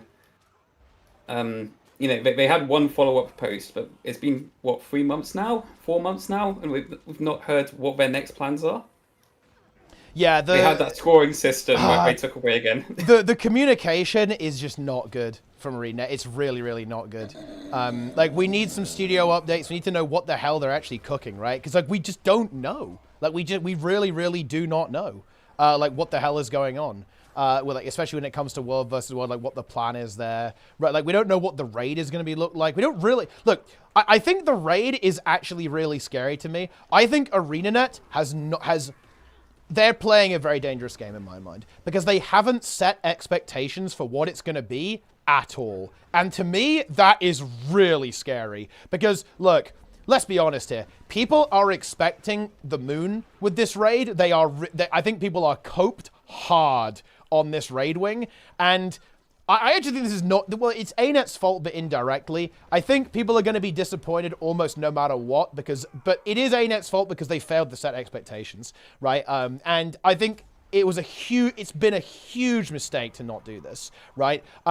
For example... I don't think people have actually acknowledged the reality that the raid is almost certainly going to be Greer, Decima, and Ura. So in other words, it's going to be heavily reused assets already. I think that is going to rub people the wrong way, but people haven't, intellectually accepted that yet, to sound a little bit pompous about it. People, the writing is on the wall. It's actually pretty obvious, to be honest, I think, with how it's going to go. But I don't think people have really...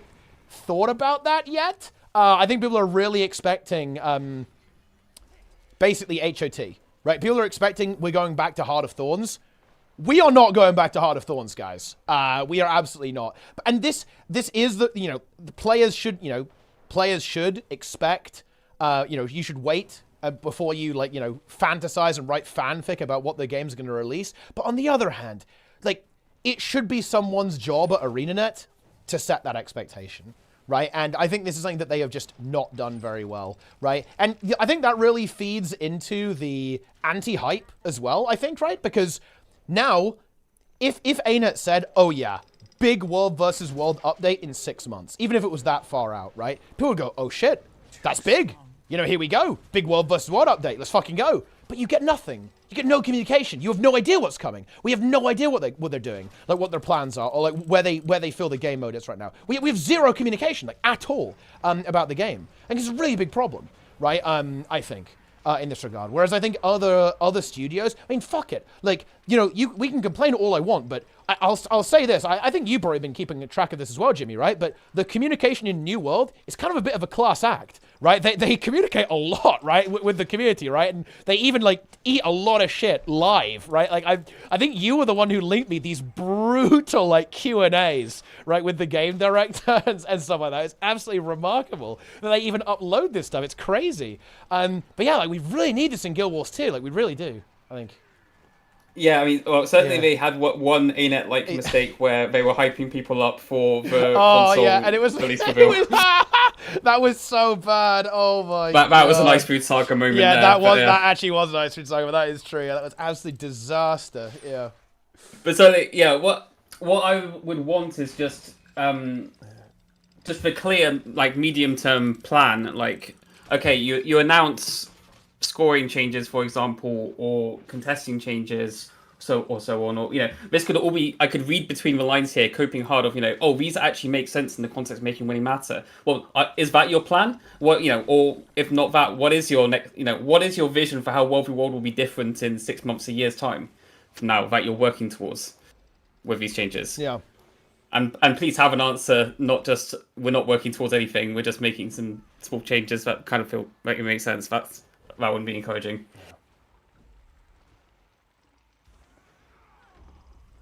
Yeah, I certainly do respect the New World devs for being able to just eat shit on stream. Yeah, that's based, actually. It's incredibly based. I like that. They'll even take like really harsh questions Yeah, sometimes. they take some brutal questions actually. It's like there was one question that's like, why are you basically doing this? It's a feature that no one asked for, and they're like, yeah, okay, we'll answer that. Like, Like I would love like on a balance stream for them to take live questions from the Warrior forums, you know. that would be good. They should do that.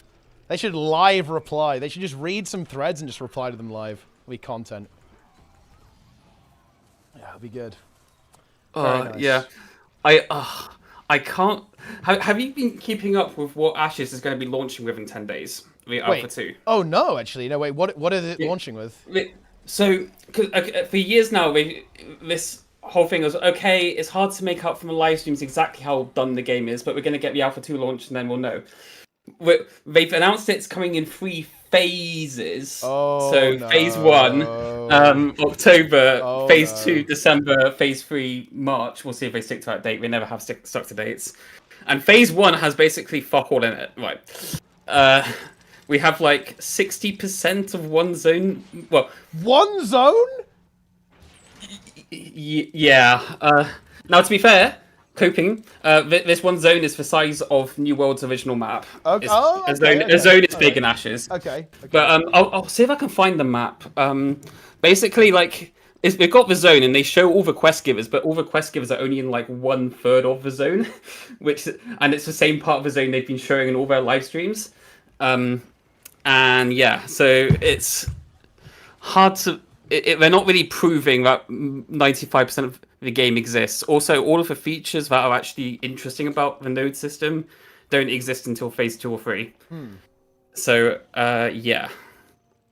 Basically, you're logging in and you're just going to do some quests and play around with the combat system and go, yeah, cool. Also, it's only available for 3 days a week from October till December because I'm just guessing there isn't enough stuff to keep people busy for 2 months in the phase 1. Interesting. Yeah, that's not me. I'm not trying to doom. It's just the information is inherently doom, so I can't express it in a way that doesn't come across as doom. It's kind of cool that they are actually making the game, though, right? Yeah. You know, like that, I never expected it to get this far. Yeah, it's like it actually look. I know that this is a low bar, but if they actually do this, then they deserve some credit. They actually released a product that exists. And, for Kickstarter MMOs, I feel like most of them don't get that far. So, you've got to give them that. Like, it will actually exist. I think I saw Kira in a video recently he's making a video about all the Kickstarter MMOs, and basically 3 of them so far have come out and all of them have closed. I think. Yeah. I forget what. So, the only interesting sort of slight exception is Albion, which was crowdfunded but not on Kickstarter. I think that's the only success story so far. Interesting. I waited a few. I was a backer of Crowfall. That took 5 years and $40 million to be a worse version of World v. World. Yeah, and then it died almost immediately. Yeah. God! So some of the design decisions in that game were amazing. The chat. Like, it had all of the chat features you'd expect, like map chat, save chat, guild chat, whispers, etc. Except all of them had existed in their own tab. And you couldn't... There was no tab that would show multiple. So you could only see guild chat at a time, or whispers at a time, that's or epic. save chat. That's incredibly epic.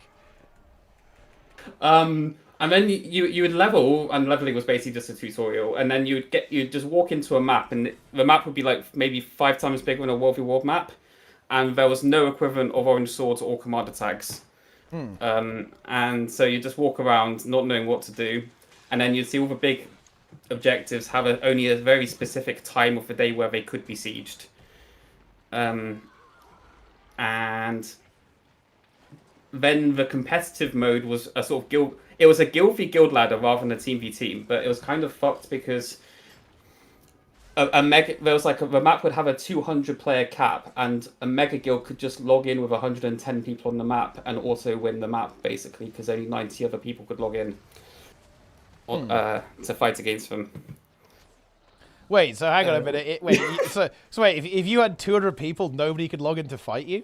Wait, what? Yeah. Wait, But what? that was how What?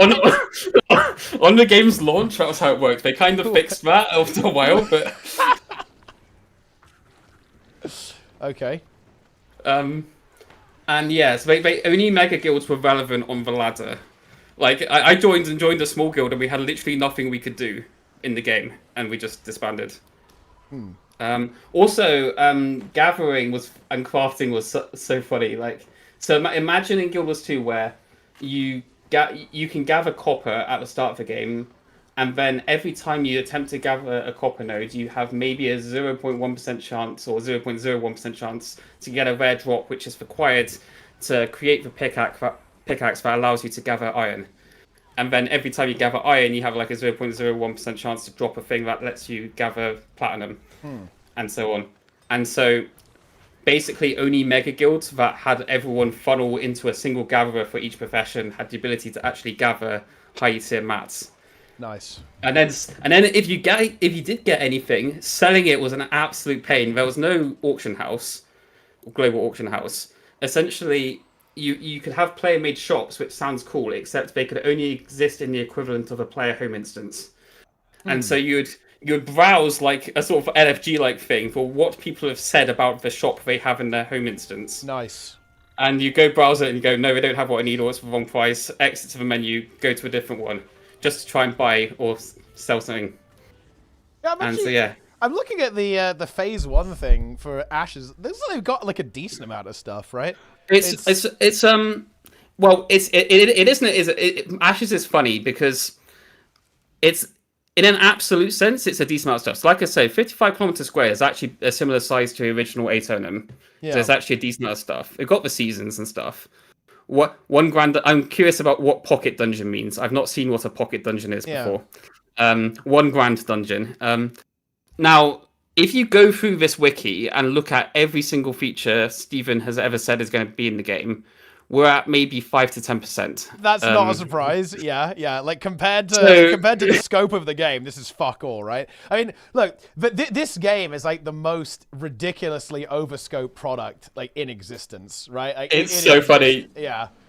Have you looked at animal husbandry, for example? Wait, no. How does it work? So it's going to have, I forget the clinical term. It's going to have the kind of genetics where you have dominant and recessive genes. Okay. Wait, why? Oh my god! So basically, what you're telling me is it's ridiculously overcomplicated. Then, like, yes. for an MMO, it's just like, oh my god. And and when you raise the mount, it'll be a child, and you do special training of the mount involving quests, depending on what you want the thing to be doing. You know, he said that's going to be in the game, right? Why would you add that? What the hell? What a useless fucking feature! Holy shit! Yeah, you go through the wiki, you click on any feature, and that feature at a high level has been shown on stream. Yeah. Except they've shown 5% of all of the sub features that's been mentioned for the feature, or 5 to 10%. That 5% number isn't just me making stuff up. I think there's a lot of Ashes creating content creators already, and one of them went through and came up with that 5% number. Although he didn't show his work, he just said that on stream. But yeah, so that's not just coming from me. But yeah, that's just compared to the insanity of what it's supposed to be. In an absolute sense, if you'd never listened or read what all the features are going to be, this phase 1 has more stuff, and this phase 1 has just as much as New World had at launch, basically, in theory. Yeah, I mean, I'll definitely keep an eye on it. Right, I think that... Yeah. I think that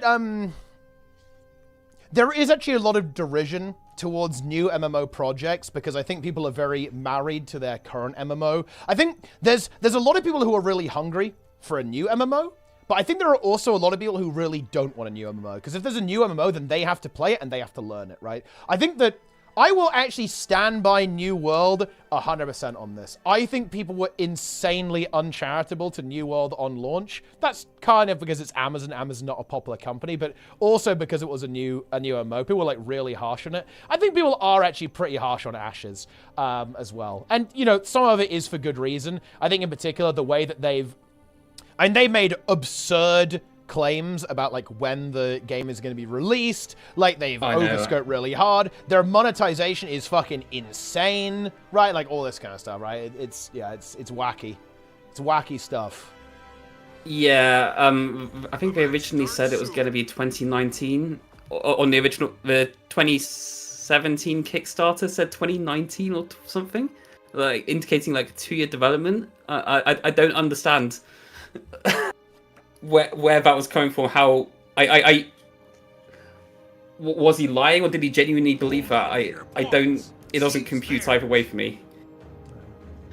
See, Stephen comes across as a guy who understands MMOs whenever you listen to him talk. Yeah. Surely he understood, like, my studio is currently 12 people, we're going to have to spend I don't years... think he understood any of that, actually. I think a really good example of this is when he was like, oh, dude, BRs are popular. Let's release a BR version of the game so we can test the combat. Like, theoretically, that's actually not a bad idea, but practically, that's a terrible thing to do from a PR perspective. I actually think that when Intrepid hired Margaret Crone, that was like a huge fucking step up, actually. Because when Steven was basically in charge of like the marketing and the promo, it was fucking insane. Okay, it looked the most sketchy, dodgy, like scam project ever when he was operating it, and I think that it still bears the scars of that, right? Like, aren't they basically forced because of their Kickstarter that they have to like release a new set of skins every month?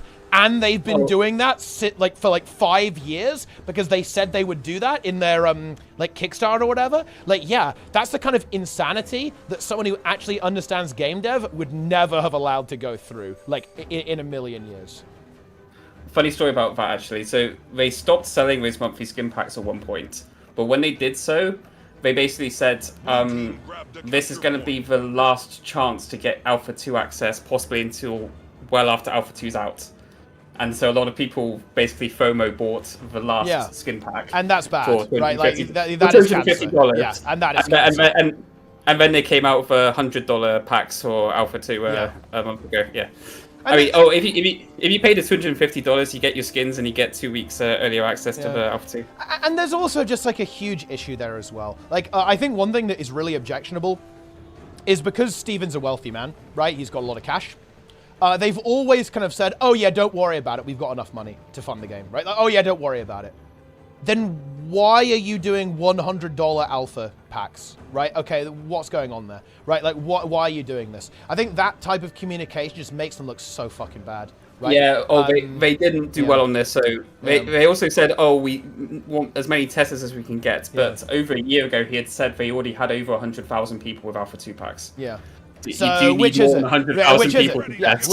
Which is it then, right? And look, the annoying thing is, and I think this is like very common in the industry, right? There's probably a good explanation. Just say, yeah, we need a bit more cash. Like, nobody's going to be upset at you, right? Like, you know, as I understand it, like, Steven has invested a lot of his own money, and, you know, hey, awesome, right? But if you need more cash, that's fucking fair. Game dev's expensive. Like, we get it, right? Like, or if a lot of those people aren't active anymore and you need some testers, you need people to get in, then just say that, right? Like, just be transparent and it's no issue. But yeah, like, Intrepid have massively fucked up a lot of their communication. Also, guys, enjoy this fucking PvP, okay? We've got 5 French players on blue team here, 5 Chronos. This is uninstalled here for the enemy team. This is what you get for nerfing Warrior. Yeah, it actually is. They nerf Warrior, and now this is what happens. Now it's 5 Mesmer Spears. It's over. Yeah, I think certainly a lot of people sort of index on Star Citizen, where Star Citizen legitimately makes, you know, over like 100 million a year in crowdfunding. I don't. Certainly with packs they have now, where you just spend $100 once, and they're not even releasing the cosmetic packs. They will make more money from releasing the actual game and get $180 from everyone every year than keeping the alpha going indefinitely. So I think it's a little different, Star Citizen, but yeah, if you take him at his word, what you said is that they've spent 80 to 90 million on the game so far, and they've made 30 million from alpha packs. So he's put in 50 to 60 million of his money, and they're probably spending 20 million a year-ish now, because it's only now they've spun up the studio to 200 people, and it's in San Diego, which isn't cheap. Yeah, I mean, obviously, we can't tell. We can't see the future, but if I had to guess, I think there's a much higher chance that Ashes releases than Star Citizen releases, right? Like, Star Citizen, I think, is very unlikely to actually exist. Ashes, I think, will probably exist in some form eventually, right? Like, I think Ashes is more likely to be in a situation where they have to release at some point. Yeah. They have to just after I don't know how many years of alpha it will take, but at some point they'll just have to. Like I think what we're getting now is they knew we had to release Alpha 2 this year, really, and so we're just going to give what we have, and then we were what is going to be Phase 3 was probably what we were initially hoping to be Alpha 2 launch, but that'll be earlier next year. We'll do this phase thing, but they'll probably have a point where they just have to release what they have. Like that was what happened to Crowfall as well. Like they got to a point where they needed to release. They had no choice. They just had to. Yeah. They just had to release the game. Yeah. And so we'll get something, and hope.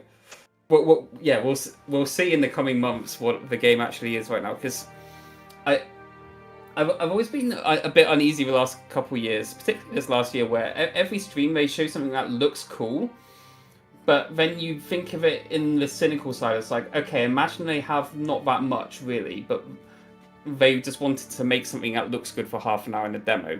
Could they have done that with this? And the answer is, for a lot of those streams, is yes. Like the Freehold stream looks cool, but it didn't do anything. I certainly like something like the Caravan PvP. They had some actual functionality there, going, but then like say the Node War, they show them fighting over some circles, but there's a lot of it has to feed into the wider context of the Node system, and they don't really show that. And there's a lot of systems where it's like that, where they show something that looks nice, but they're not really proving they've got a load of it actually working. And so we'll have to see. That's why I've kind of been looking forward to the Alpha 2 release, just to see what the real state is. There's a lot of people in the sort of Ashes fandom that are coping very hard. That it's like, oh, I hope the alpha doesn't last for more than a year. The game will be spoiled for me on my launch. It's like, bro, like 2-3 years, that would be optimistic. Yeah, I mean that was definitely optimistic. I want to apologize for misunderstanding on my part. I realized I had a bad feeling about you that wasn't fair. It was just that you resemble someone I really don't vibe with, Asmongold. You've been nothing but stand up for what I've seen. I respect that. Hey, I'm glad we could clean that up. Very good. Little Amelia Pond, Doctor Who fan, huh? Very nice. Yeah, I mean, look, guys, they destroyed that gold pug with 5 chronos. They got fucking owned. How do you feel about that, guys?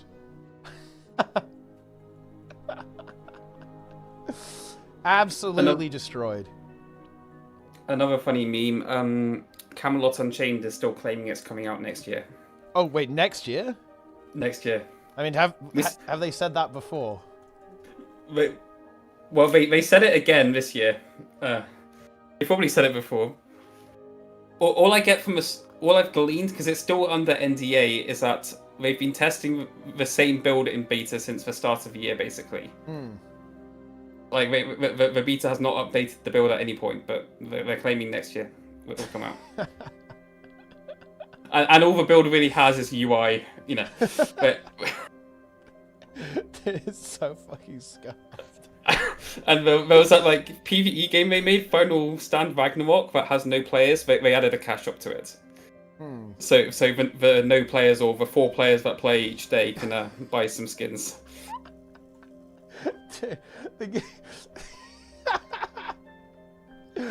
Man, all of these projects are such disasters. Like I don't even have to tell you, they are.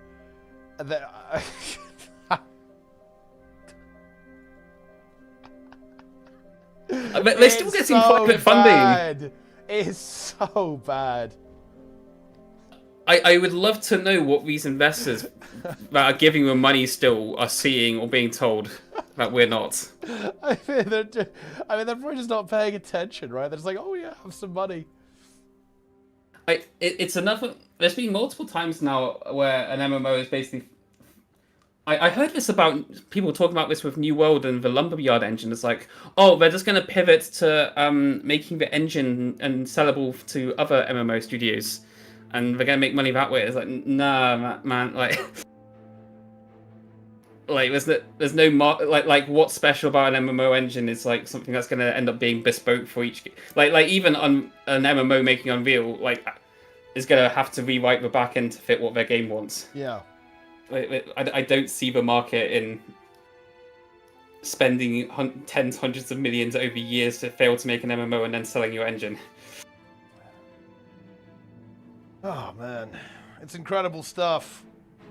Yep. Oh, right. Honestly, I'm out of here. It was a good talk, though. Thanks for having me. Yeah. It's the Jimmy Show. It's Jimmy time. New podcast right there. All right. I'm out. I'll see you around. Surely for fungus trials, fungus operations.